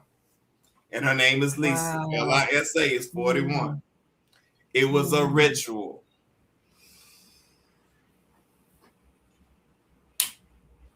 Wow. I Yeah. always wondered about that marriage. It's like, is that a real marriage? Nah, Well, I you know, couldn't even do the it. lady he said they had them kids by Debbie Rowe. Yeah, Debbie Rowe. Wow. DR. That's 4 and R is 18, 41 and 8. Meaning the king lives forever. Mm. It was a ritual.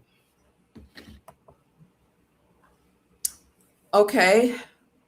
Olu Koya Family Life asks Dr. Kia, please ask him if we have a patent to get certified. Do we still go through the U.S. patent? I guess Hold he up was. on that stuff, please. You say hold I'm it. with you. I'm with you, but hold up on it. Hmm. Look. Everything is changing.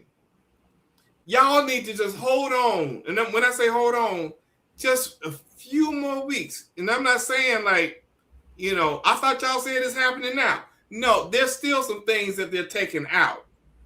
But Mm-hmm. just hold on, because things like your passports, Yeah. these driver's licenses, how they're doing business, right? Y'all got to think about this. This stuff is about to change. So you don't want to set yourself up to still be in that corporate construct when you don't have to. Mm. Because now the passports are going to start looking like American passports versus U.S. citizen passports. Okay. You with me? They really are saying slavery is a choice. Kanye West. Mm. He letting you know, chill out. Mm. And at the Library of Congress anyway, they got Moorish heads all around the Library of Congress Mm. with fezzes on.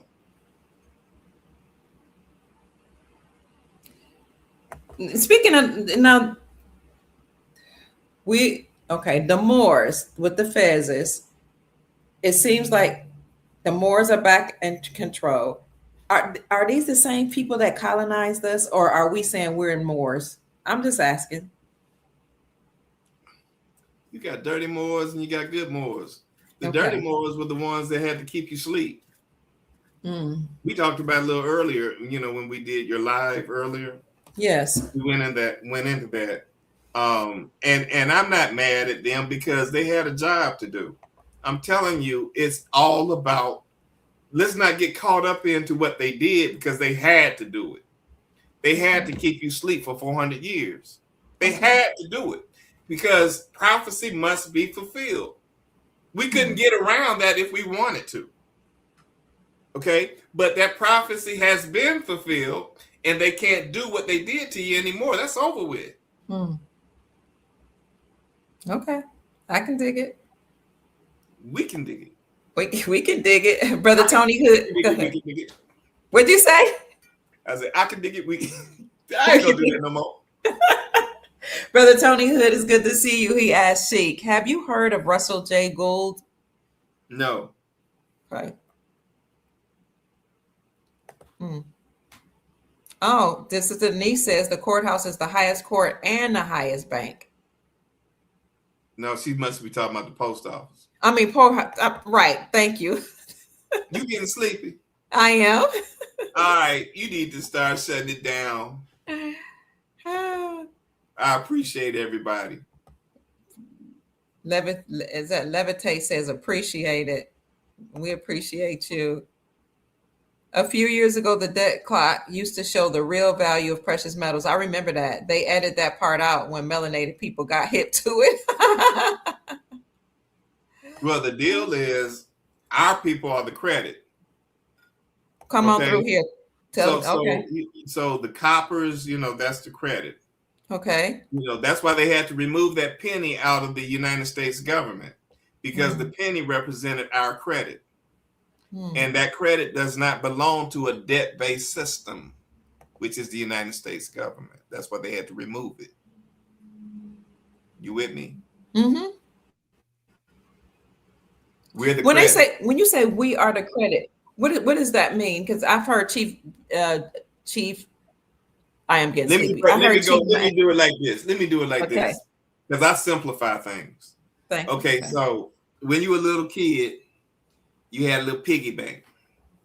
And why was it called a piggy bank? Let's call it like a pig bank. PIG.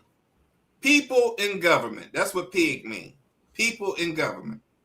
Right? That's why they gave you the pig. That's why they call the police officer pigs. People in government. Right? Okay. Now, you save the penny. You were never taught to save the nickel, dime, and quarter. Because the nickel, dime, and quarter was the debt. That's why that's facing to the left. See, if you do accounting, everything in accounting, on the left hand of the ledger is a debt. On the right hand side is a credit, right? So now we're talking about we saving the credit. The copper colored people are the credit. Okay? So you were only taught to save the penny.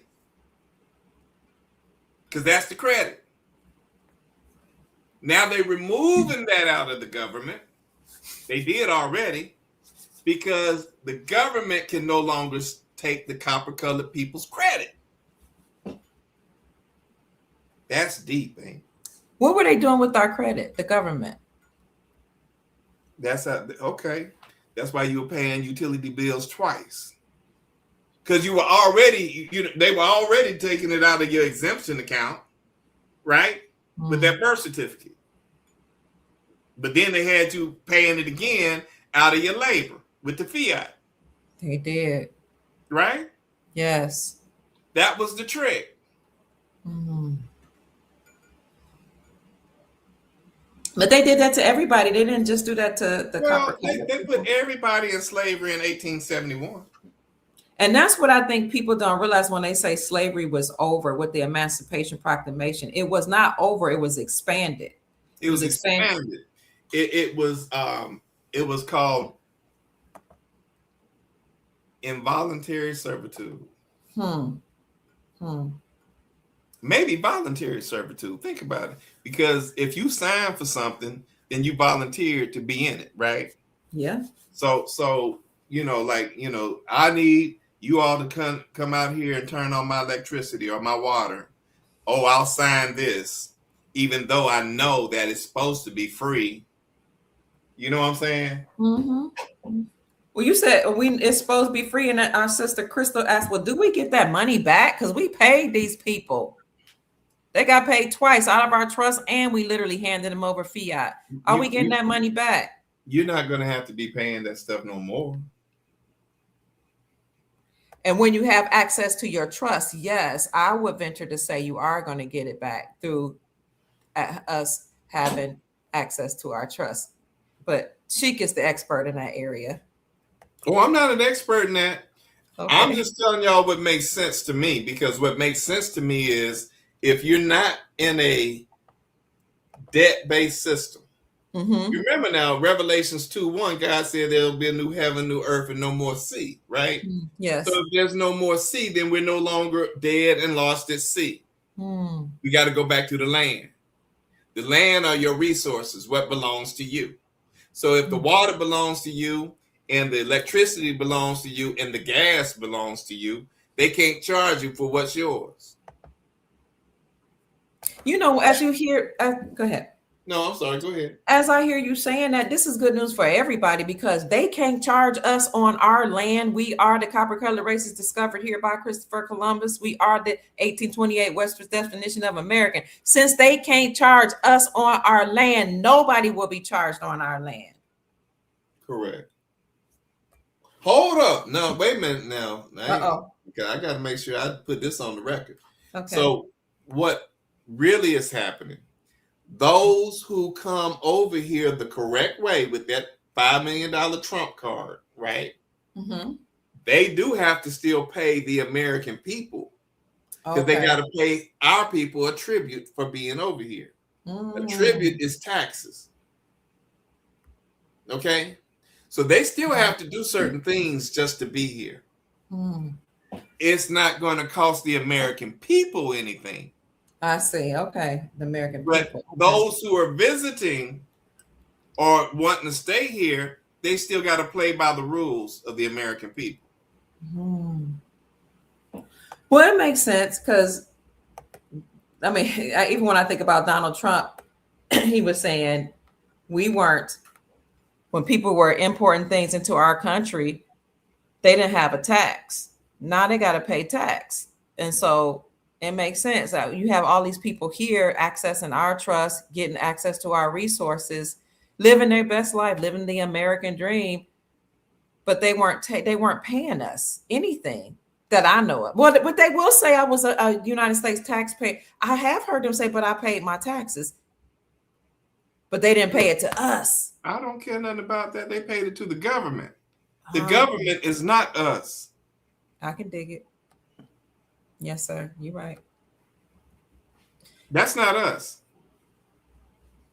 They was paying their taxes to the government who gave them privileges for being Right. a citizen on our land. And now the government did this, and this was effed up that they did this. They they said to women that they really used our women. Oh, they did a number on y'all because they said, okay, well, we'll give you all certain benefits. We'll give you all HUD. We'll give you all Section 8. We'll give you all welfare.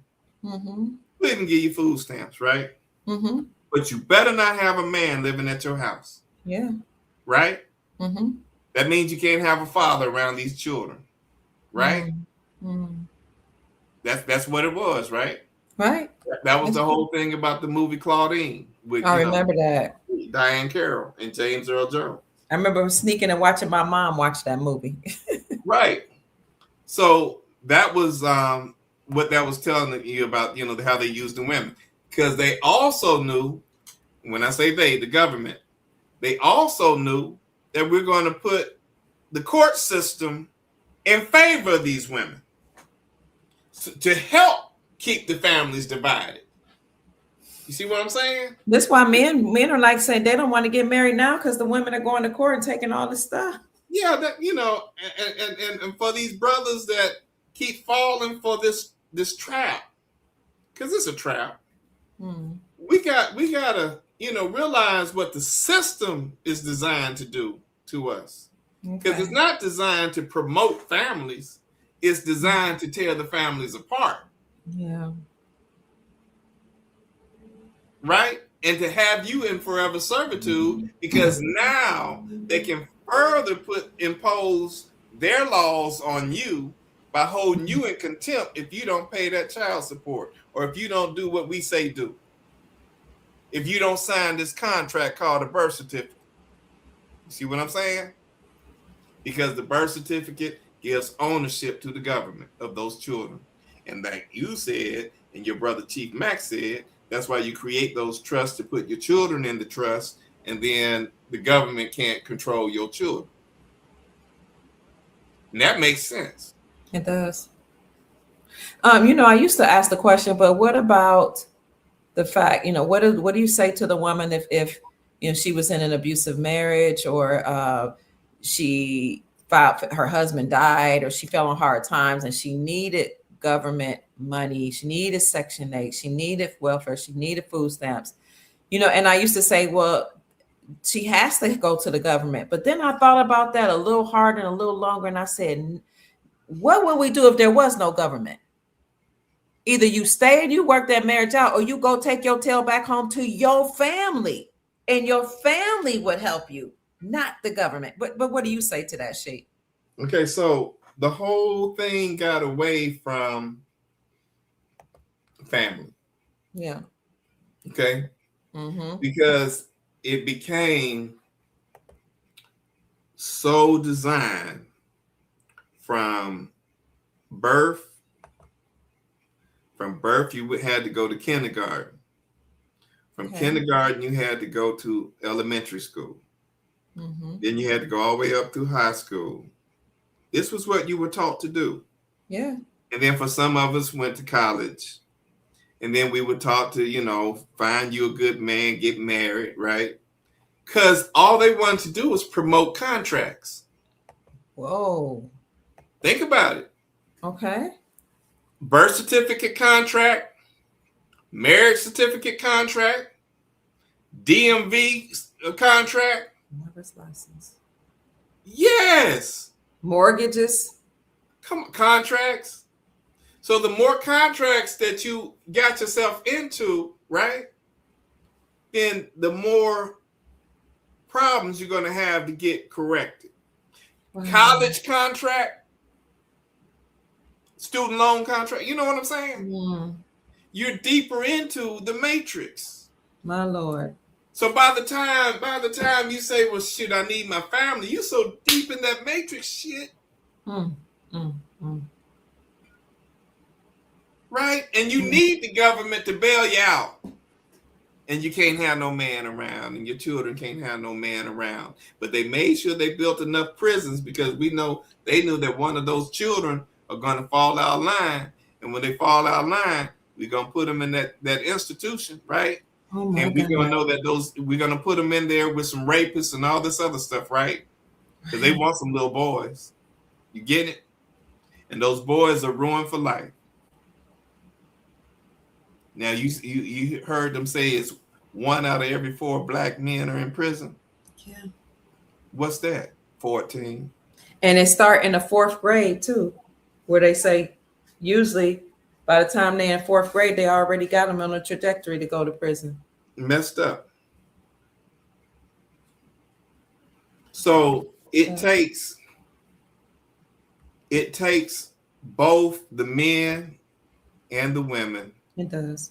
To get out of this whole thing about everything got to be sex. Okay. Break it down, Sheik. Because see, I'm gonna tell you something.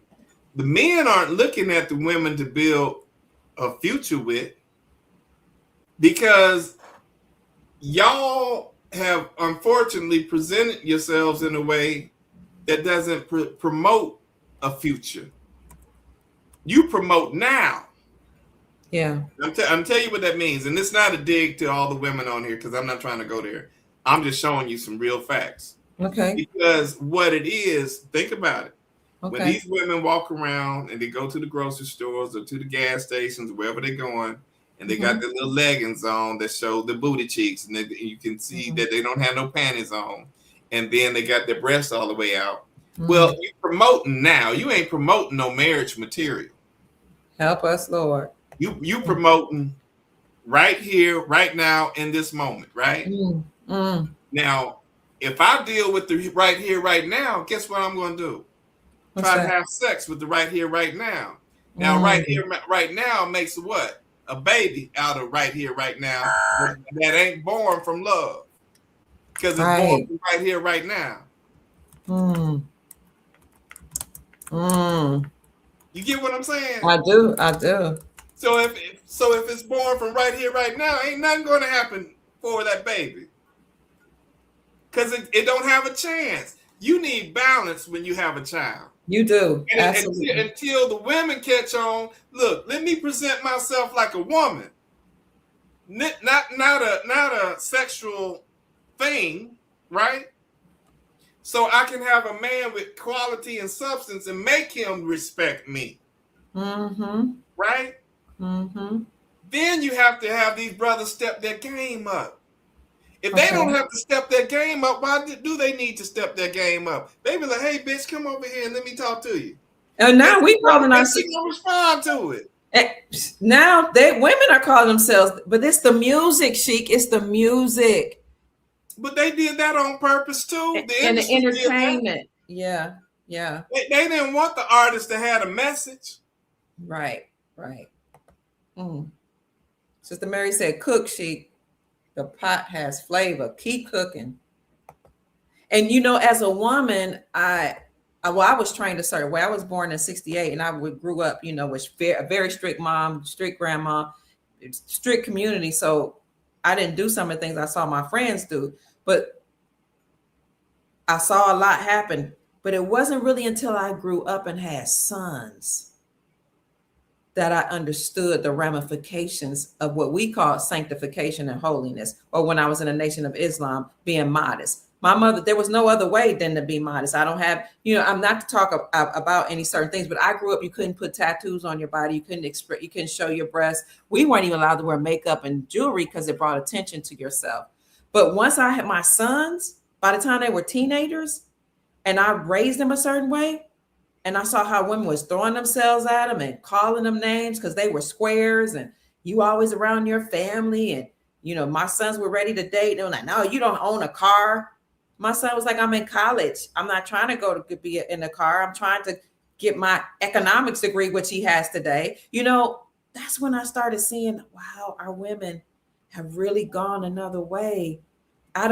When I see how some of the sisters behave, I'm like, and I feel for them because they need husbands, but I'd be like, I can't introduce you to my sons. The deal is, y'all can change this anytime y'all want to. Thank you for the hope, bringing it around, bringing the positivity. How can we do that? You can change it. You can change it. You got to love yourself, right?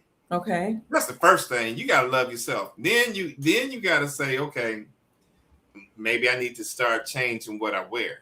Okay. Okay. I don't want to be promoting myself as a sex object. The moment you do that, then he's going to see you. Dave Chappelle said it best. He said, if I see somebody wearing a fireman uniform, then I'm going to run to him if my house is on fire, right?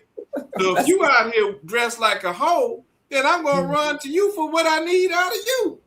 Now, I'm paraphrasing. No, that hurts my heart. But I need to hear you. Women have to hear this and understand this. If your uniform is a whole uniform, that's how you're gonna be treated.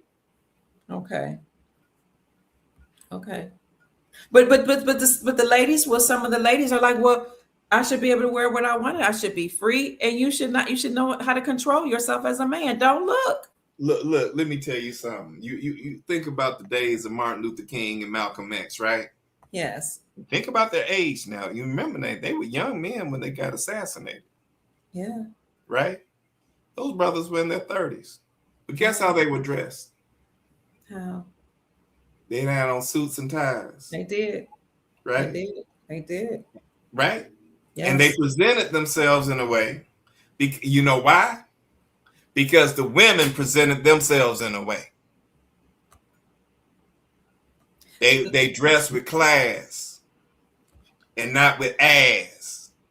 Chic. You know how I dress with my jewelry and right. How I dress. What I'm telling you, what I hear women say, oh, the men are no good, they're this and that, they only want sex. Men don't approach me that way. When they see me, they're like, oh, the queen. Yes. Oh, literally. Oh, let me pull out the chair. Oh, even women. Oh, the queen is in our presence. People give me free things. They treat my grandchildren with respect because of the way we carry ourselves and the way we dress. The energy you exude is the energy you receive. But we dress that way because the women dressed a certain kind of way. Okay. Right? Yes. And when it got away from that, and that's during the 80s and 90s when you start having more, they did that with when they started all that promoting black woman with the what sex, what was that thing they called that? Proposition something. I don't know. Where they promoted the sisters and everything, because it was like the corporations had to fill a certain quota to bring in at least somebody black into their businesses. Y'all know what it is, family? Proposition 56 or something like that. Okay. Well, anyway, they did that, and those sisters started thinking, "Oh shoot, we able to work downtown with the white man, and we can dress all nice and professional and everything, right?" But see, what happened was they psyched themselves out because they're like, "Oh, I've arrived now, and I'm the breadwinner." But they didn't realize that they didn't get no further than the goddamn first floor of the bank. Y'all ain't made it to the top. Not unless he wants some head or something. I'm keeping it real. Keep it real. Right? Yes. So the brother who went to college, who was able to do the same job, he's now being looked down upon by his woman because he's not bringing in the bread that she bringing. So he's like, well, shit, if you don't respect me, then all you good for is sex. That's sad. I'm so sorry. Affirmative action, yeah. Affirmative action. And blaxploitation movies started that really infiltrating our households. I agree. So then you have these single moms I know. raising these boys. And like I said earlier, you need balance in the household. You got to have the masculine and the feminine. If you only have feminine, those young men don't stand a chance. So either they're going to be real hard or they're going to be real feminine. One of the two. But rarely do they have the balance. Rarely. And for women who've been raising little boys, hey, I'm not hating on it. I'm just saying that crap is real. It is. Oh, yeah. And if you have a child that doesn't come out like a gangster or one that doesn't come out a little feminine, that's a blessing. And he's able to be a good young man or whatever, right? But you need that balance. Don't act like you don't. You need it. But if he's being raised around your sisters, your aunts, your grandma, that's a lot of estrogen right there for that boy to be around. It is. It is. And he gonna identify to what he's around. You know, let me talk about single parents for a minute. It's hard out here. It's hard trying to raise children by yourself.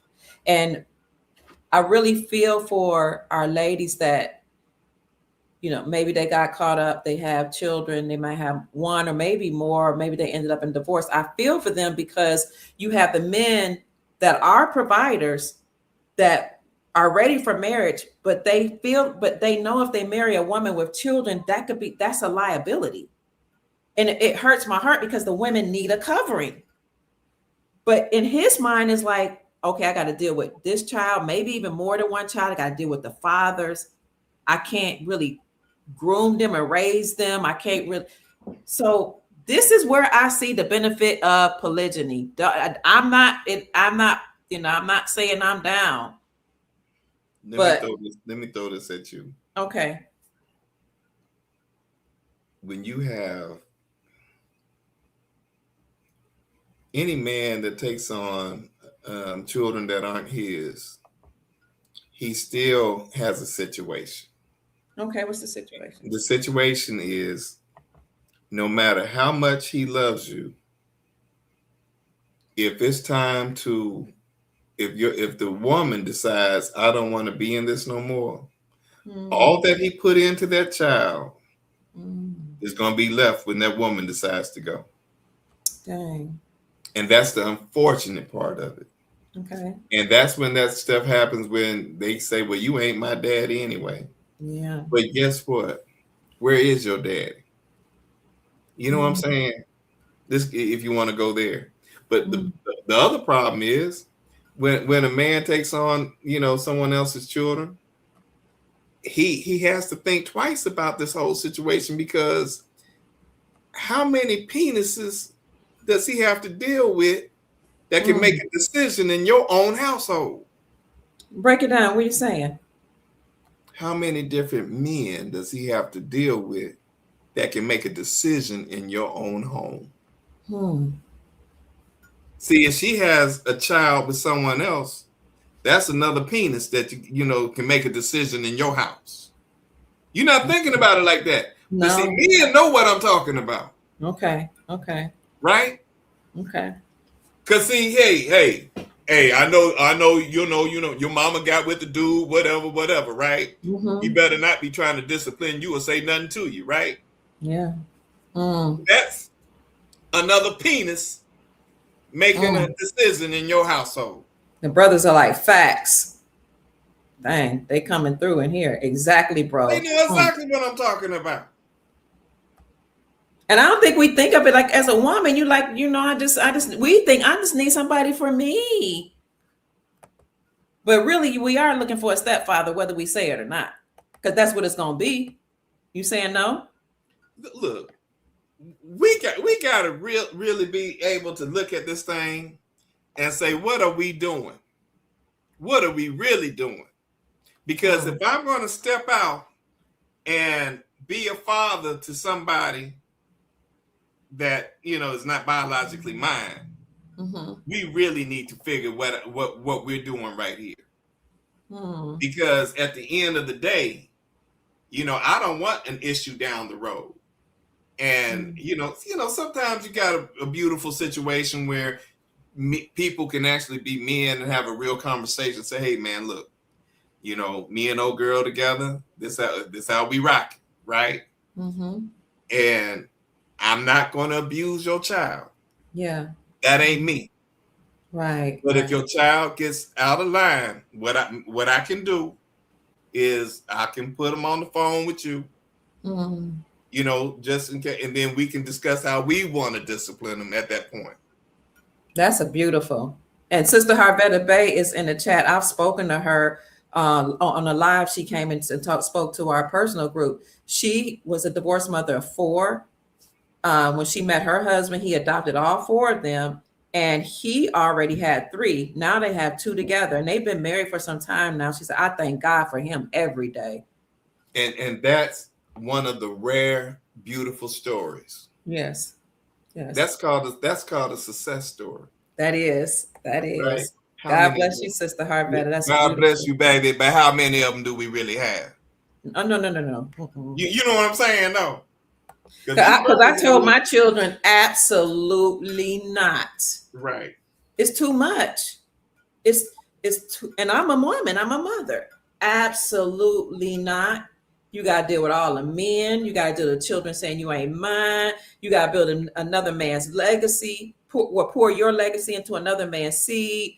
You know, I don't even know if that, I don't care what people think. One woman told me that, hey, you know, she has two daughters, and I have my 2 children.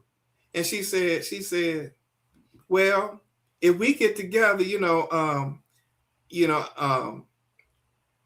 can I, if something happens to you, will you leave the house to me? Right? And I'm over here like, you ain't even considered my children in this equation. Wow. Oh my God. Think about that. I said, why don't we do this? Tell you what, whatever you have, you put that in the trust so you can hold on to that for your children. And whatever I have, I'm going to put into a trust so I can hold on to that for my children. But if we come together, we can build us a separate trust. And then whatever we build together, then we can divide that amongst those people. See what I'm saying? That's fair. That's fair. That's the only way you can do it. But see, that was someone who was thinking, I want what's yours is mine and what's mine is mine. Mine is mine. Yeah, that's. See, my oldest son, he's always had, he has an affinity, like he just has an affinity for, always had older women. That then, even when he was 19, he dated a woman that was older than him. But the situation has been, if the ladies had children, because he came from structure and he had his dad in his life, my children's father was always in their lives. God rest his soul. He felt like there should be order and structure, but a lot of women who didn't have that would let their children kind of run roughshod. And he was like, that's become a problem because I like order. I like discipline. I like structure. That's how daddy was. That's how I am.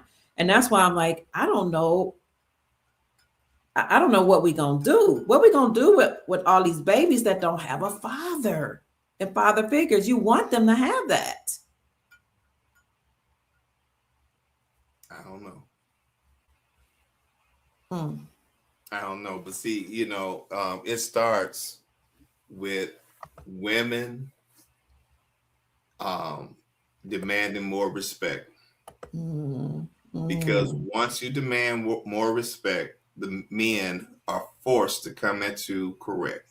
Yes, sir. I got you. Once they come at you, because I'm gonna tell you, men, you know how men do. Right now, all we think about right now to be able to pull a woman is have a nice car and have some money in our pocket. That's all we need, right? But to step our game up, we need to know how to put a sentence together, right? Because if you all are demanding more out of us, then That's we right. will learn how to put a sentence together, Mm, right?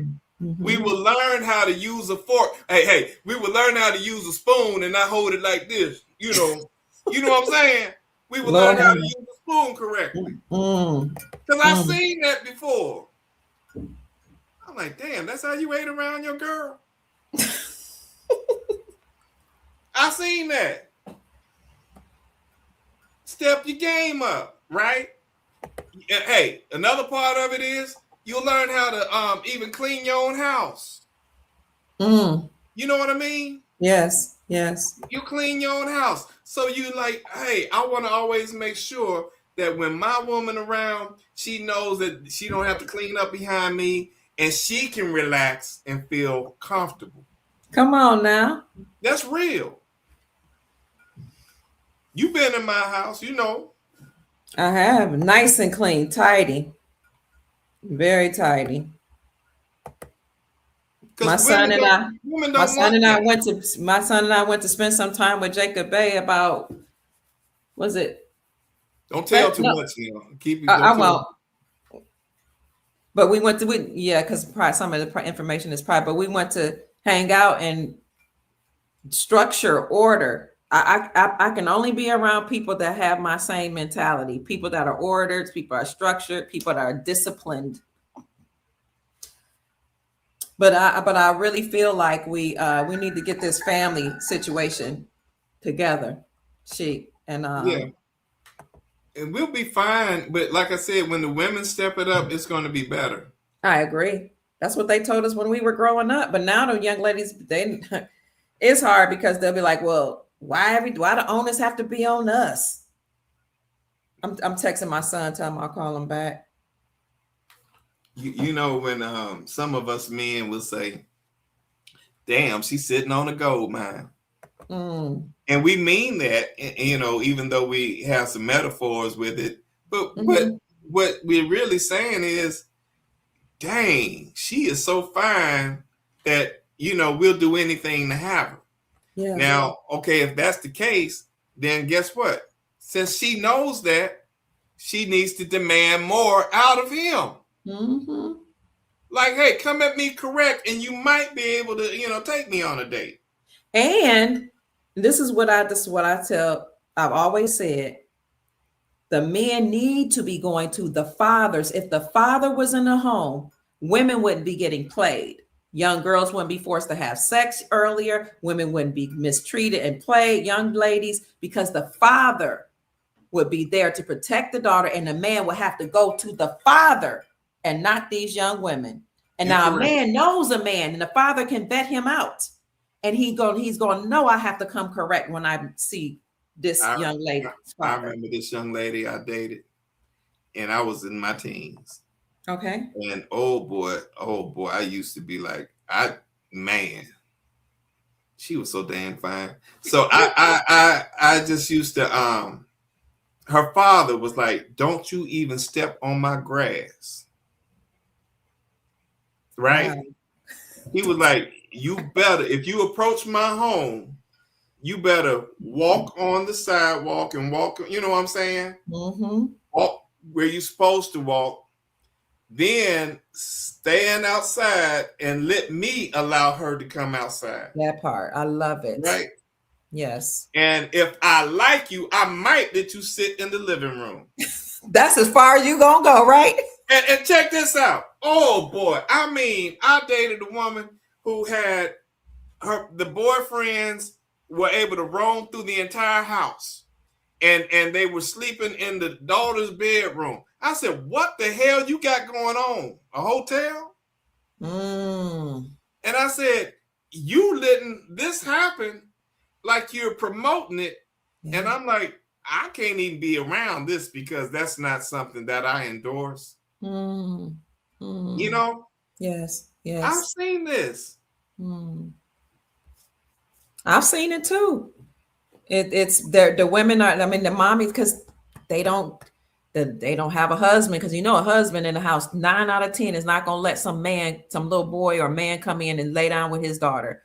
But ladies have a tendency when they're being friends with their daughters. Look, it made me look at the mama all the way different. I said, let me back off of this. I don't Mm, care whatever we were doing. That's over mm, mm, because mm. it's not aligning with my beliefs Yeah. and what I would want for myself. Because Wow. I don't want. See, I'm gonna tell you something. You allow riffraff in your house. Now you expose your other children, maybe from some Mm. dude that might rape your other daughter.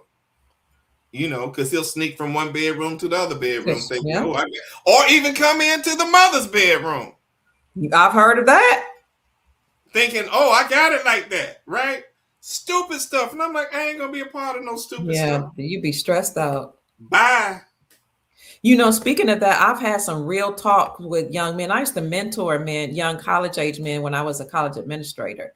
And thankfully, they were able to speak freely to me. And I'm grateful because they could say things to me that they can't say out loud in other places. And they were like, why would a woman who has a daughter bring a man in a house around her daughters? This is why I didn't date. When my husband and I were separated, I didn't date. And if I went out with somebody, like when we got divorced, we got back together. When we got divorced, not in my house, because people think men don't have eyes.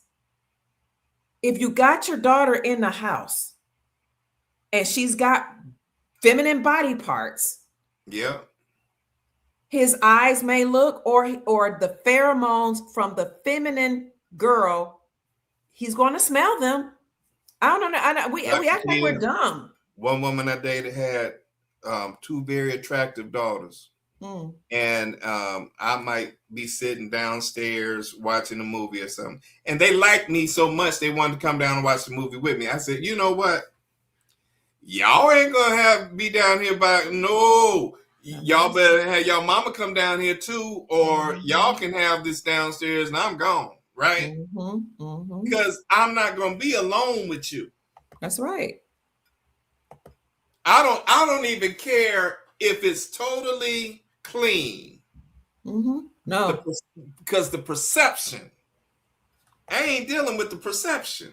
There's an old saying, wise saying, that says, shun the very appearance of evil. In other words, if it could possibly look like it's not right to somebody else, don't do it. Don't be around it. Shun it. Run away from Yeah, it. I said I'm not doing that. And somebody, people will say, well, what's wrong with the men? Why they listen? Let me tell you something. When I was growing up, we weren't even allowed to sit on our father's laps, our uncle's laps, not because they were bad people, but because the women, first of all, they knock you upside the head, get out of his lap. And then when we got older, we You were understood taught, it. huh? You understood it. You understood. Men get aroused. You can't talk to the penis and say, don't get aroused if somebody rubbing up against it. Why do we act like we don't know? Maybe we don't know this. Oh, I actually had a conversation with my penis before. I said, hey, don't get hard for that no more. It nodded back too. Yes, sir. Yeah. He said, hey, Yes, we good. So, but my point is, this is, somebody said, rest in peace, Kevin Samuels. Rest in peace to the Godfather. A lot of people don't like him. I supported his message. Sometimes it's a little rough, but I grew up around. I had my daddy. I had a husband. I had pastors, male pastors. So when a man speaks like men speak assertively, it doesn't hurt my feelings. But the Godfather, Kevin Samuels, would say sometimes it's just better off for a woman to try to work it out with her husband or the baby's father. Right. Sometimes. And oftentimes, because once that relationship is over, you're gonna deal with somebody else and you'll be like, dang, everybody got problems. Yeah, because they human. Some of the stuff we dealing with, you could have just stayed with the babies. But I know that's when I was like, when my husband and I got divorced, I was like, you know what? I should have just stayed right on back home. I did one of these things. You know what? It's hard out here for a pimp. No, but I was like, it's hard out here. We had our differences. I'm not trying to do this. And then, I couldn't really date because I had children and I was a minister in a church. So all I could do is let somebody take me out to dinner with the other church folk while my children were, with the chaperones, because I didn't bring men around my children. But I was like, ain't nothing out here. sometimes it's best to work it out with the person you made children with. And this is what I told women in my family. Like, I get cussed out sometimes. I don't know why you think you deserve better than your child's father. You want somebody that made 6, 7 figures and he's a car mechanic. Your child's father. Why would a man, let me get off my high horse. Yeah, because see, you know what? I think we have to think differently. Okay, help and, me. and where it starts and where it should end. Mm-hmm. And I wish I had learned this for myself. And I'm not gonna, I ain't gonna front with y'all because I'm not a perfect man by far. But Say word. No.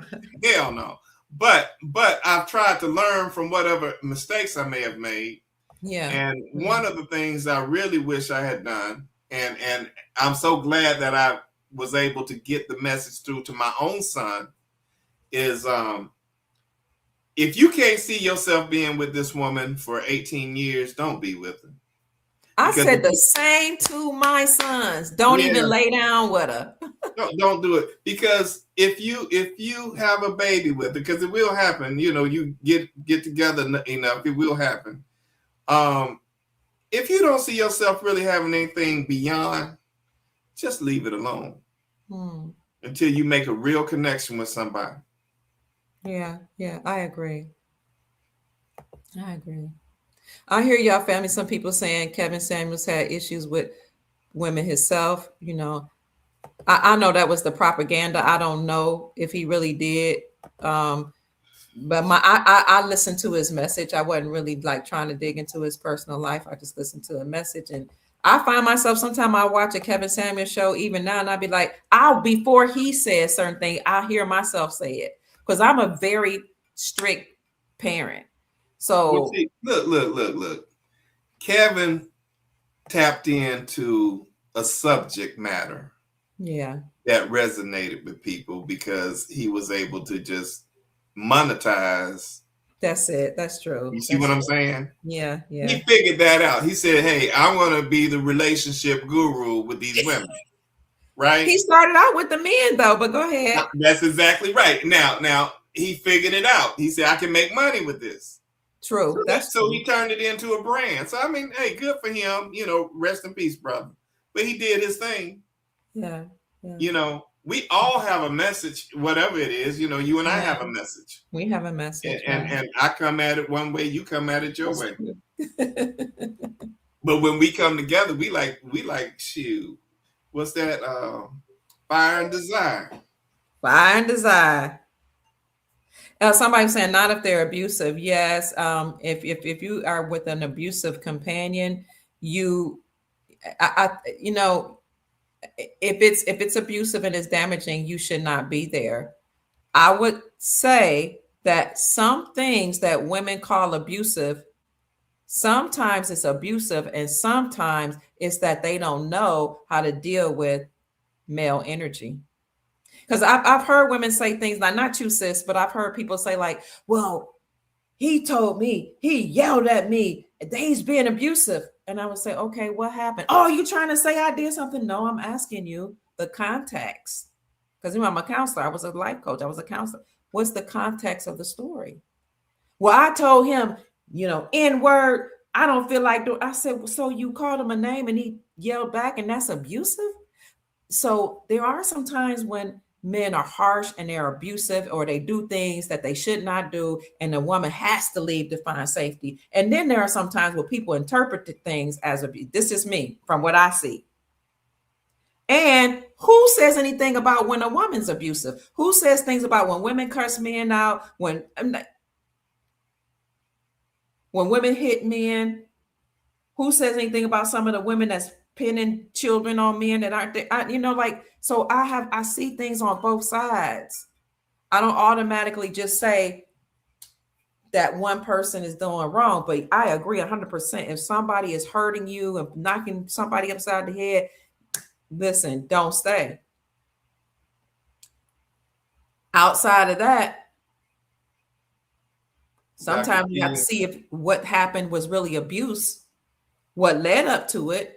And can that person be redeemed and get some counseling? Because what's going to happen? So I don't know. Am I saying the wrong thing? Because I make people uncomfortable when I talk like that, but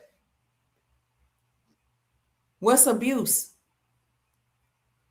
It A lot of comes. people just throw It, that word out there. I want to know what happened. it comes in so many different forms, but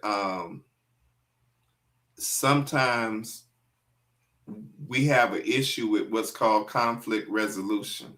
Oh, and oh, and that's one of those things that really needs to be discussed up front conflict when you meet resolution. somebody. Yeah. And I'm so for real, because it's like we need to understand, how do you deal with situations where there may be an argument? Hmm. Okay, are you the kind of person that likes to keep stuff going? Mm-hmm. Because Mm-hmm. I know for a fact that you can tell a woman the same thing, but she has to hear it maybe 100 different ways before it registers in her head. But it'd be the same thing, Okay. right? Mm-hmm. And it's Oh. horrible that you can't just have a civil conversation Mm-hmm. to resolve whatever the issue is. Mm-hmm. Now watch this. And let your apology mean something, Mm. because let it say, look, I recognize that I hurt you, and I'm going to do my best not to ever repeat that behavior. That's wow. That's powerful. Right? Yes. That's real. Mm-hmm. Because if the apology can't mean that, why apologize? Mm. Because that means you're going to just go back and do that same crap again. Right. Right. Mm. And I like the Sister Kim said, sometimes it's physical and sometimes it's verbal or emotional abuse. It Yeah, is. we need conflict resolution. We need to know how to deal with each other. And now that with the families being apart and we don't have tribes and community, people just going out here marrying somebody from this place, that place, having babies by that person, instead of picking somebody from the community, picking somebody that has your same values. We had more control over who our relatives married. And so you didn't have abuse. If your parents got together with somebody else's parents and could connected them children together, you didn't have abuse going on, because if something like that would happen, then the two families would have a battle, and they couldn't have that. Well, see, fortunately for me, my parents were married, Hmm. and I did not see That's true. conflict. They did it behind closed doors, and if they Hmm. had, an argument, they made sure that me and my siblings didn't see it. Right? Hmm. Now, to my knowledge, there was no physical anything. Okay. Yes. Um, Thank you. but things did happen where I know that there was issues. Who Yeah. doesn't have issues? Who It's a doesn't? matter of how you deal with those issues, right? Like I said, I dated my share of women. I dated this woman during COVID, right? Hmm. And when COVID first started, and you remember Hmm. everything was shut down, right? Hmm. Hmm. She thought I was cheating on her. I was like, baby, ain't nobody going nowhere during COVID. And you with me 90% of the time. The other 10%, I'm even going to the bathroom taking a shower. Oh, Who baby. cheating on you, right? And if you try to holler at some other woman at the store or wherever you at, they be like, oh, hell no, you better get 6 feet apart. You know what I'm saying? Ain't nobody trying to talk to me during COVID. So I knew I was dealing with a nut. She just had some serious insecurities. Oh, God. I'm like, damn, ain't nobody doing nothing during COVID. Hmm. I was like, you know what? The single life ain't bad sometimes, because that's peace. We got so many issues going on. I don't know if other communities, because I don't hang out with other. Well, I've hung out with some of the Latin community, and some of them got some of their communities mirror ours, or if they come from third world countries, a lot of them are because they don't have a lot of resources. they deal with the sex industry, a lot of them, so it's really bad. Their women have to sell their bodies, the men have to sell their bodies. So that when it comes to trying to be faithful in their relationships, they don't trust each other. Now, I'm not saying all of them, but I've seen that play out. But in our community, we got so many issues, Brother Bay. So many. We don't trust each other. Sometimes we don't respect each other. And it hurts my heart. We gotta bring some remedy. If you talking about bringing the matriarchy back, I'm gonna tell you right now that the elder women are gonna make sure every woman has a husband by all means necessary. I'm telling you, there are some things I don't even know if I could do, but if it comes down to it and we in dire straits, I find myself making sure I was covered. And we got a lot of leftover women. If the matriarchy is in control, I'm gonna tell you what we gonna do. I'm gonna tell you right now. Some people gonna be like, I ain't going for that. If it gets to a point where I see too many women that's uncovered, and I see some good qualified men that can handle more than one wife, I'm gonna be like, you need to go. You got your wife, you need to get that one and that one, because I don't want her out here uncovered. And I need somebody to take care of them children. I'm just telling you what I would do as a matriarch. I'm not saying it's right, but there's too many uncovered women that have children without somebody helping them. And I'm not going to shame them for having children, but I'm going to make sure they have covering and protection. Now, I don't know how I'm going to do it, because with my sons, if that's your first wife, because I have polygyny in my family, not necessarily my sons, but in my family. I have cousins, and I have cousins that have like 3, 4, 5, 6 wives and take care of all of them. I have one cousin that 28 kids, and he got businesses. He take care of every last one of them. I have a nephew that has 2 wives and about 5 children. So I've seen polygyny. And what I'm saying is that if for my sons, if it's the first wife, no, not a woman that doesn't have children, because y'all need to, you got to work things out. But if we get in dire straits, and the community I see all these kids uncovered and they still killing each other out in the streets, and the women all going haywire, thinking they like a man, like I see in the Black community, and don't know how to respect men and talk at men like they all crazy. I'm going to say, get your behind somewhere and sit down, shut your mouth, and learn to be subject to a man. And one of you kings that got enough resources, you take care of her, make her your second or third wife. That's what I'm going to do. That's just Dr. Kia Pruitt, Mama Kia. If I am a matriarch in a certain tribe. Listen, you know my story.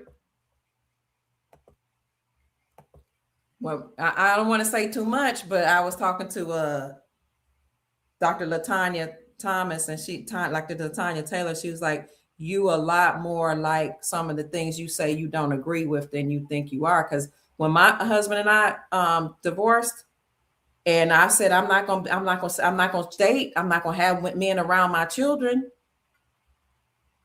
I picked up the phone and I said, we need to talk. We need to come to the table. We need to talk. I know we have problems, but we need to talk. We need to bring our family together. He said, I don't know what to do, Key, because I started another family. I said, I know who she is. I knew her before you got with her. And I like her. I love her. You know what I mean? Like in a sexual way. You need to go and talk to her and tell her, I'm not going anywhere. We have children together. So she and I need to come to the table and figure this thing out.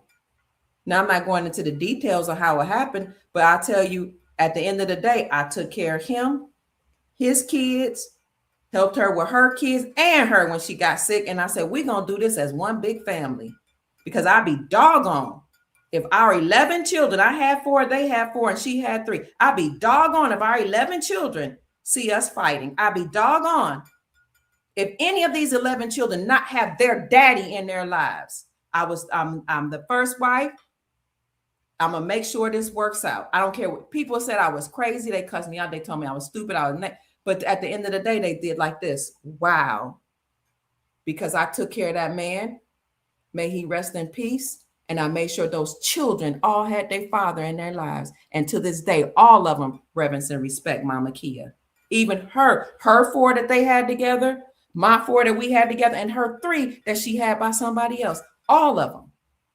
Because I You said, know I'm going to what? make sure this family stays together with all the problems that it had. Now, I'm not saying everybody can do that, Sheik. I'm just saying I cannot allow the chaos. We cannot allow the chaos to continue in the community classified as Black. And I yield.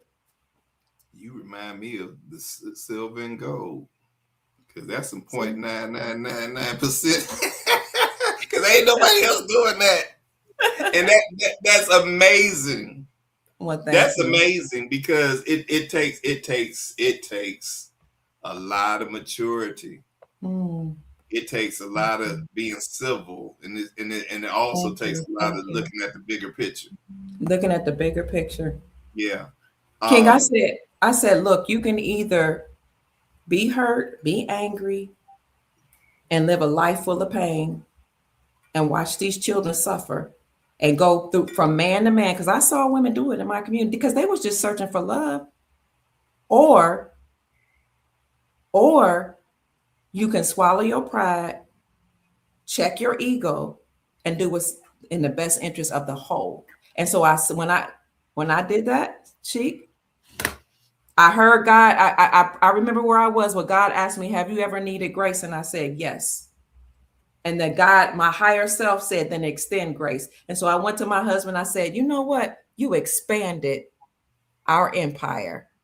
He was like, "You know what?" But see, we met as children, so he was my best friend. Even after we divorced, you get angry at each other. But all I'm saying, Sheik, is I was like you said, you have to have a. I chose. I didn't have to have a radical mind change.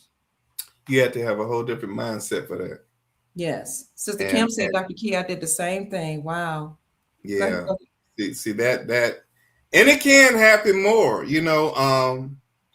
But again, it takes women It takes the to woman. it takes the woman, because you got to demand certain things, Mm. and that's Mm-hmm. what you did. You demanded in spite of.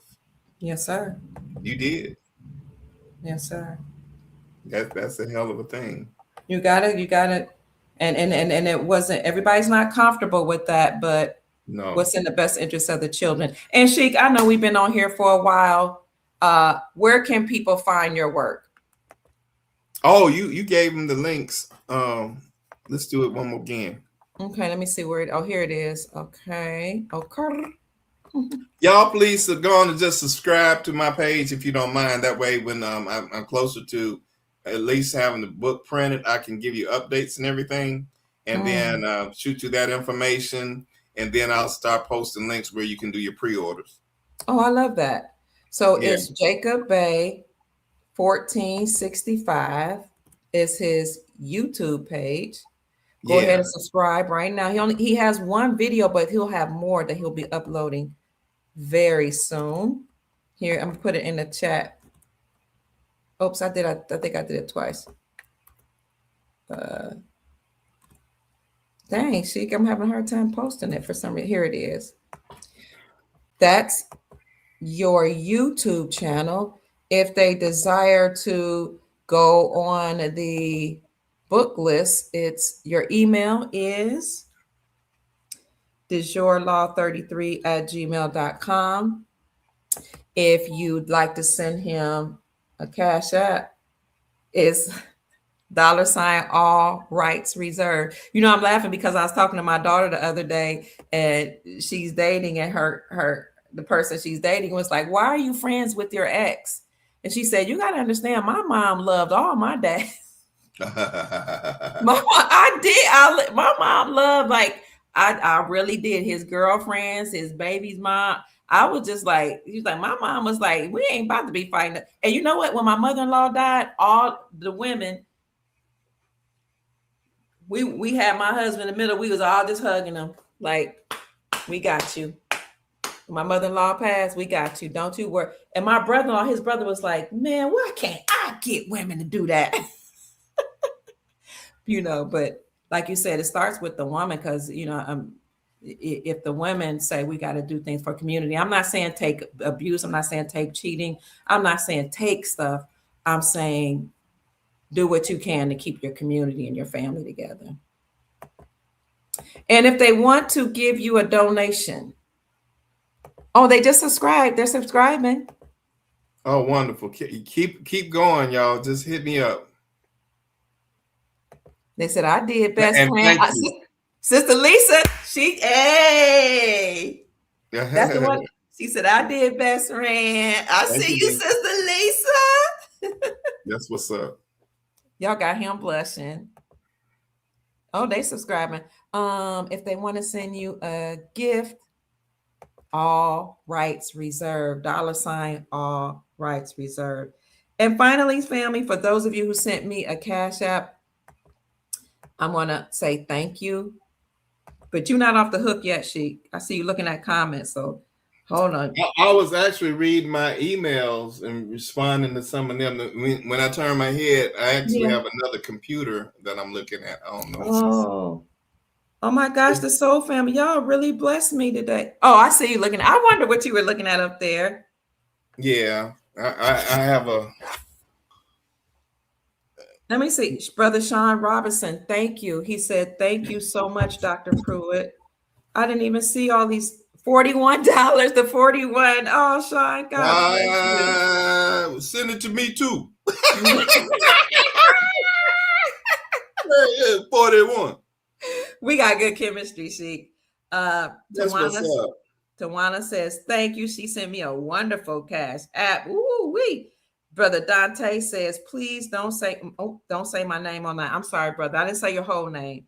Okay, I want, of course, Chief Mac with the. Did he do it too? Chief Mac be. Uh-oh, he hit you good. That's wonderful.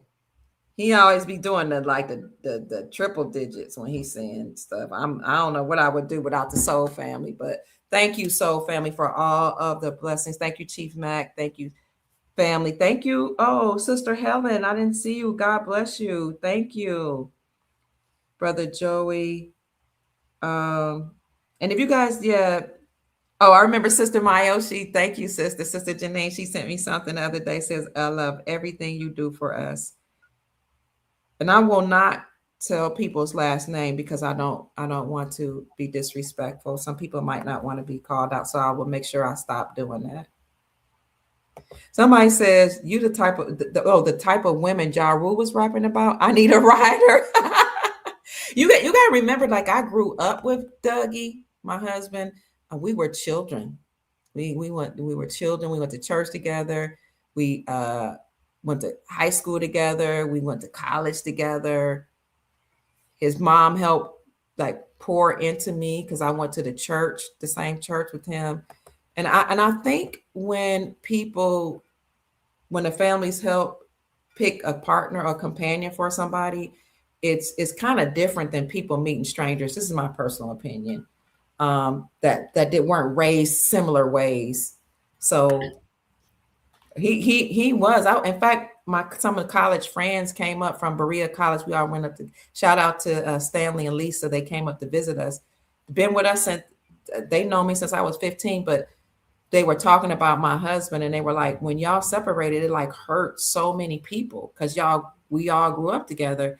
And I was talking about him and he's been gone for 4 years, and I just broke down crying. And I was like, I love that man. Like the type of love I had, it didn't matter what happened in our family. It didn't matter what we went through. It didn't matter that he had another family because he was in his rights to have another family. It didn't matter. I loved him with the love of God that was so deep. It was like a brotherly, sisterly, godly. I don't even know how to explain it. No, he became your true family. Yeah. Yeah, because sometimes relationships can go and transcend beyond romance. It becomes family. You said it way better than I could. Yeah. Yeah. And that's what you really want. Look, perfect relationship for me, and then I got to go on because I got to pivot. But perfect relationship is when you like a woman as much as you love her. You understand what that means? Yeah. You like her essence. You like her conversation. You like her being. and that Oh, makes love even better. You get what I'm oh, saying? yes, Because when you like being around somebody. Don't matter what they do, you just like being around them. you do. And they become family to you. And you have a Mm, loyalty to that. mm. You And you know? know what? Go ahead. Go ahead. No, you go ahead. Thank you, Brother Lloyd. Thank you so much for the beautiful gift you gave me. You got to come on my show, Brother Lloyd. You know I need you to come on and talk about family. Okay. Please do, because you have a lovely family and you have a lovely ministry. So please come on. Thank you for blessing me. I love you and your wife so much and all you do for the Soul family. And thank you also, Sharice. God bless you. Oh, I'm so honored for all of the gifts and the donations. You know, I love that man like family, and I loved his mother. I loved his mother. I loved her. I revered her. I had a healthy, ungodly, not fear, but such a high regard for her because she was a woman of God and she poured into me as a young woman and taught me how to live holy and be sanctified and all. I loved his mother. Good. So I remember his brother asking me, "Why are you taking such good care of my brother?" Because he became what they call an invalid, where he couldn't walk. He was very, very sick. He had several strokes. And I would clean him up. What a wife would do. And we weren't legally married then, but marriage is just paper. We had been legally married. We got divorced. We had problems. When he got sick, I was like, "You coming back? We're gonna do this thing." But his brother, God rest his soul, he died a couple years ago, passed. He said, "Why do you love my brother so much?" I said, "Because I love mom. I love your mother. I love my husband's mother. I vowed to her I would take care of her son. Just because she's passed on, and just no matter what we've been through, I'm going to keep my vow." So I don't really don't understand the hatred that mothers and daughters-in-law have for each other, because I know, it's like a competition thing, but I loved her. I loved him. I loved his family. I loved his aunt, my aunt Henrietta. I just loved them like they were my blood, but I was raised with them. And Mm. so you're right. It was a love that it was a I don't know, it was a brotherly love, a family love, a godly love, I don't know. He was, as I heard Kenya K. Stevens say, he's my heart choice, my heart choice, and my head choice, and my womb choice, because I gave him some cheering. But I'm gonna end with that. She give us some final words to leave with the Soul Tribe. We talked about. No, I'm going to cut it short because I got to pivot. So let me Okay, say much love to you as always. much love to you, King. Much respect to you always. Oh, thank you, King. I love you. I love you. Okay. And I appreciate everybody in your chat for your support. I Yes. really do. And it's so much more to this story that I would love to share with you. Hmm. So be looking out for more of us having these conversations. And on that, I'm going to go ahead and say thank you so much. You're welcome. It's our pleasure. Look forward to your new YouTube channel coming up. Peace, King. I love you. Good night, Thank love. you. You're welcome. Okay, y'all. Y'all have a good evening. Good night. All right, Soul Tribe. I really enjoyed you all today. I really did. This was a great evening. Yes, my husband was my he was my soul, my soul flame, my twin flame. Um, Izzy said, "Facts." That's what my ex-husband used to say. He always used to say that he liked me, not just loved me. Unfortunately, he transitioned. Oh, my heart goes out to you. I'm so sorry to hear that. I hope you get to see him in your dreams, and I hope he speaks to you and, covers you and protects you. A lot of times when I'm doing meditations, especially after yoga for some reason, and we do those cool downs after yoga, after you've released a lot of trauma that's stored in your energies, and you do this connection between the mind, body, and the breath, we do this cool down where you actually do guided meditation. That's when I see my husband and I hear him, I hear his voice. Also, when I listen to gospel music, because he was a gospel musician, when I listen to the music, sometimes like Fred Hammond and different people, John P. Key, those people, the Clark sisters, people he loved and played for, or I hear my uncle Ronnie Diamond Horde, who's now a pastor, but he used to play for the Ohio Players. I'm from Ohio. I feel my husband's presence. So, sister, I hope, Sister Izzy, I think it was, I hope you feel your husband's presence, and I hope you can feel him guiding you. And sometimes I will even talk to him, be like, I need your help right now. I talk to him, all my ancestors, but especially when it comes to the children, I need your help. I need you from the other side to direct me and tell me how I should advise these children. So to all the soul tribe, I just want you to know, Sister Janine says she loves Brother Jacob and appreciates everything. I know he's amazing. I want you all to know that I love you and I appreciate you. It is my honor. You're welcome. It is my pleasure to be here with you all and to share with you. You can see we've been on for almost 3 hours and we already did a live earlier today. But you all give me purpose. Let me tell you what I mean by that. I mean, you validate me.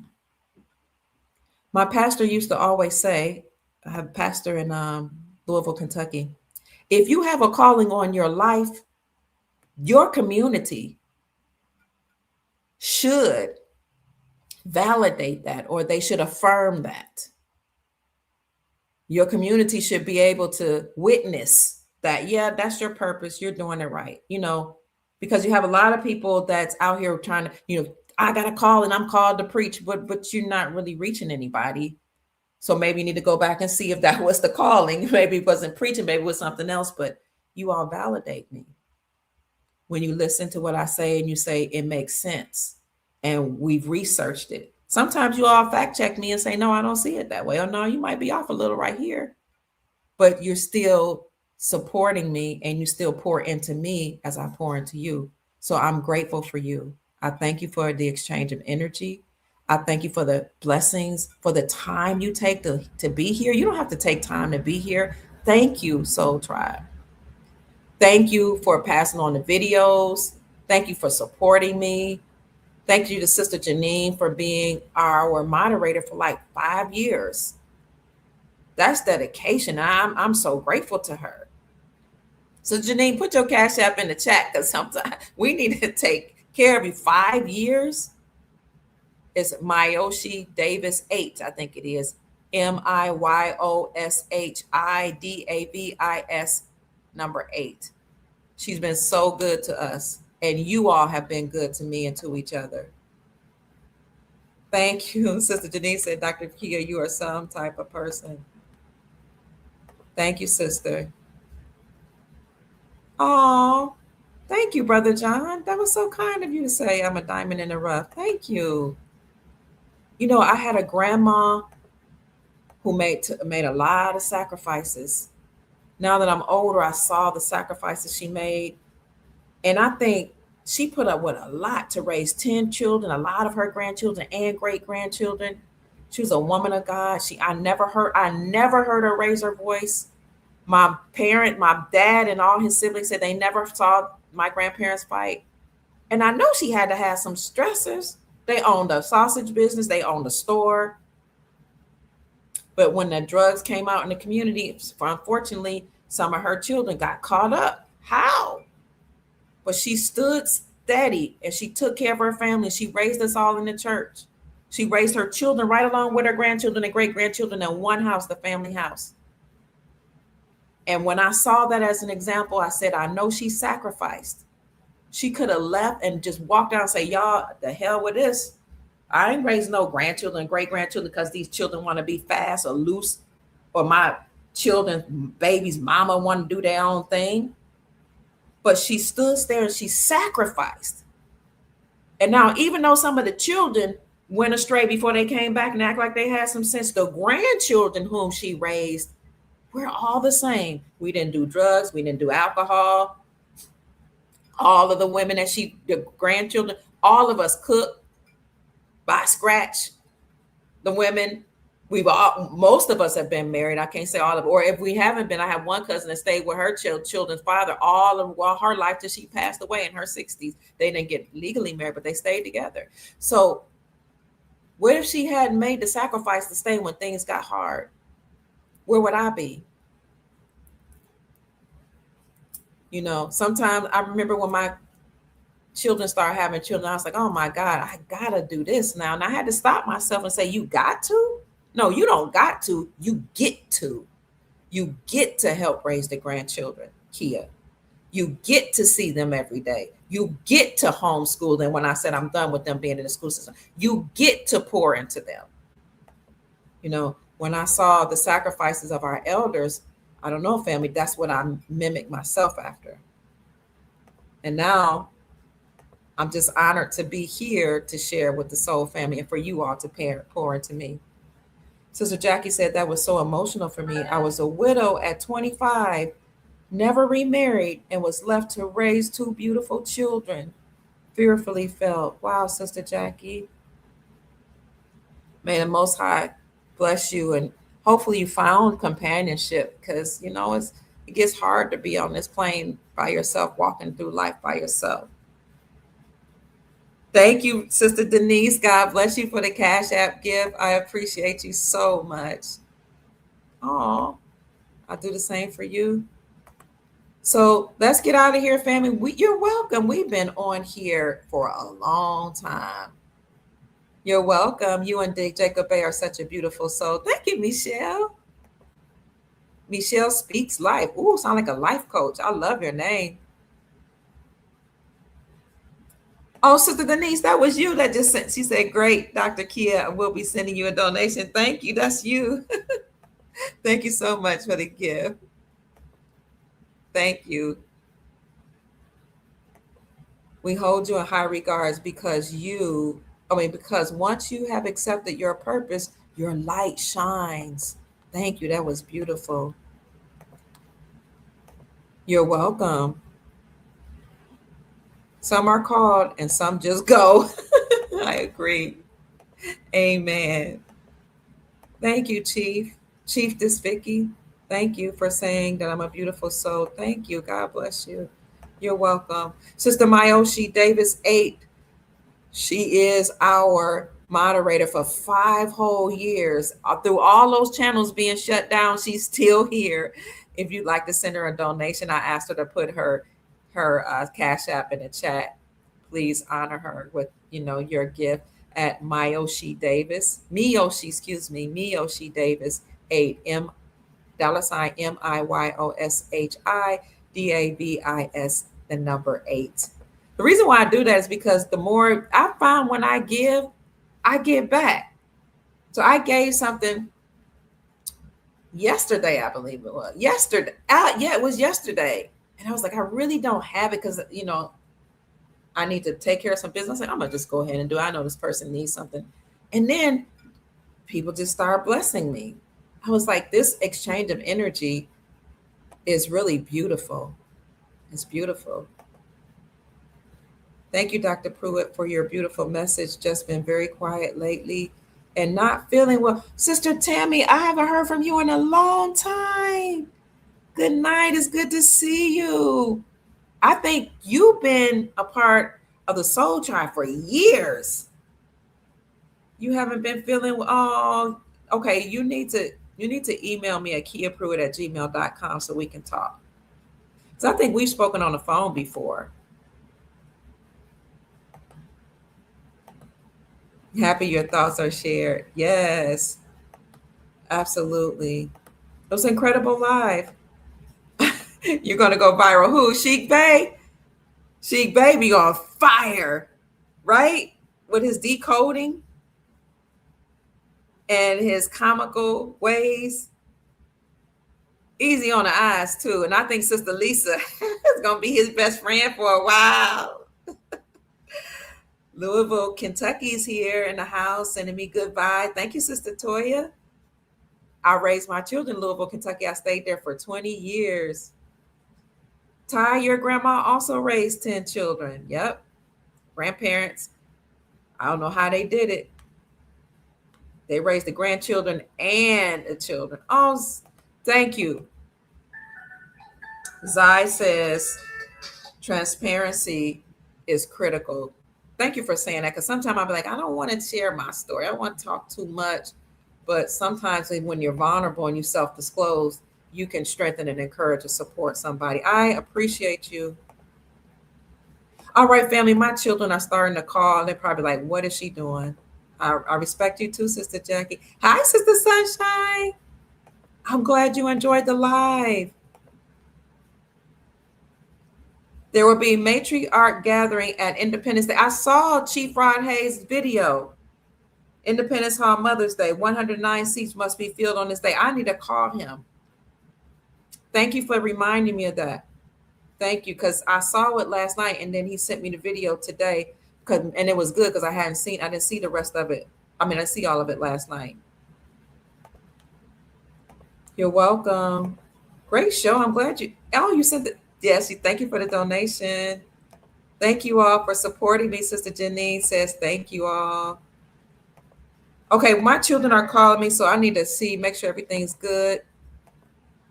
Chief Max in the room? Let me get off here. Oh, Lord, he might be trying to go live tonight. Here I am going 3 hours. I apologize, family. All right, family, I love you all. God, Creator, God bless you. Father, Mother, God bless you. The God of your understanding, the God of your ancestors, watch over you, look over you, and take care of you. It's been a great evening. Great evening. Peace, family. I love you all so much. Thank you. Have a great night and have a good weekend. Tomorrow is Friday. Yay! So let's see what happens on 41, 410, April 10, 4-1. And we'll report if we see anything happening in the news. I'm out. Bye.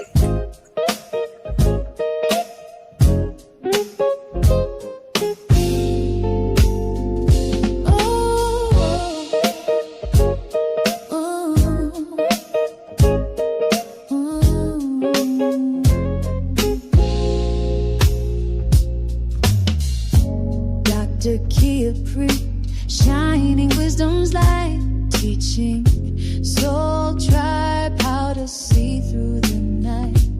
Ancient scriptures and bloodlines she knows, spreading truth wherever she goes. Soul tribe rising, hear her call, raising vibrations for one and all. Dr. Kia shows the way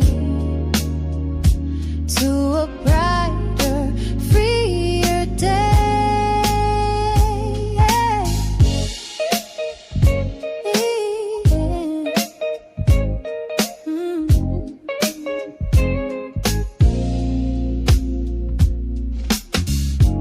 Through her channel, knowledge flows, breaking chains that hold us close, teaching paths to abundance and wealth, Good night, family. guiding others to free themselves.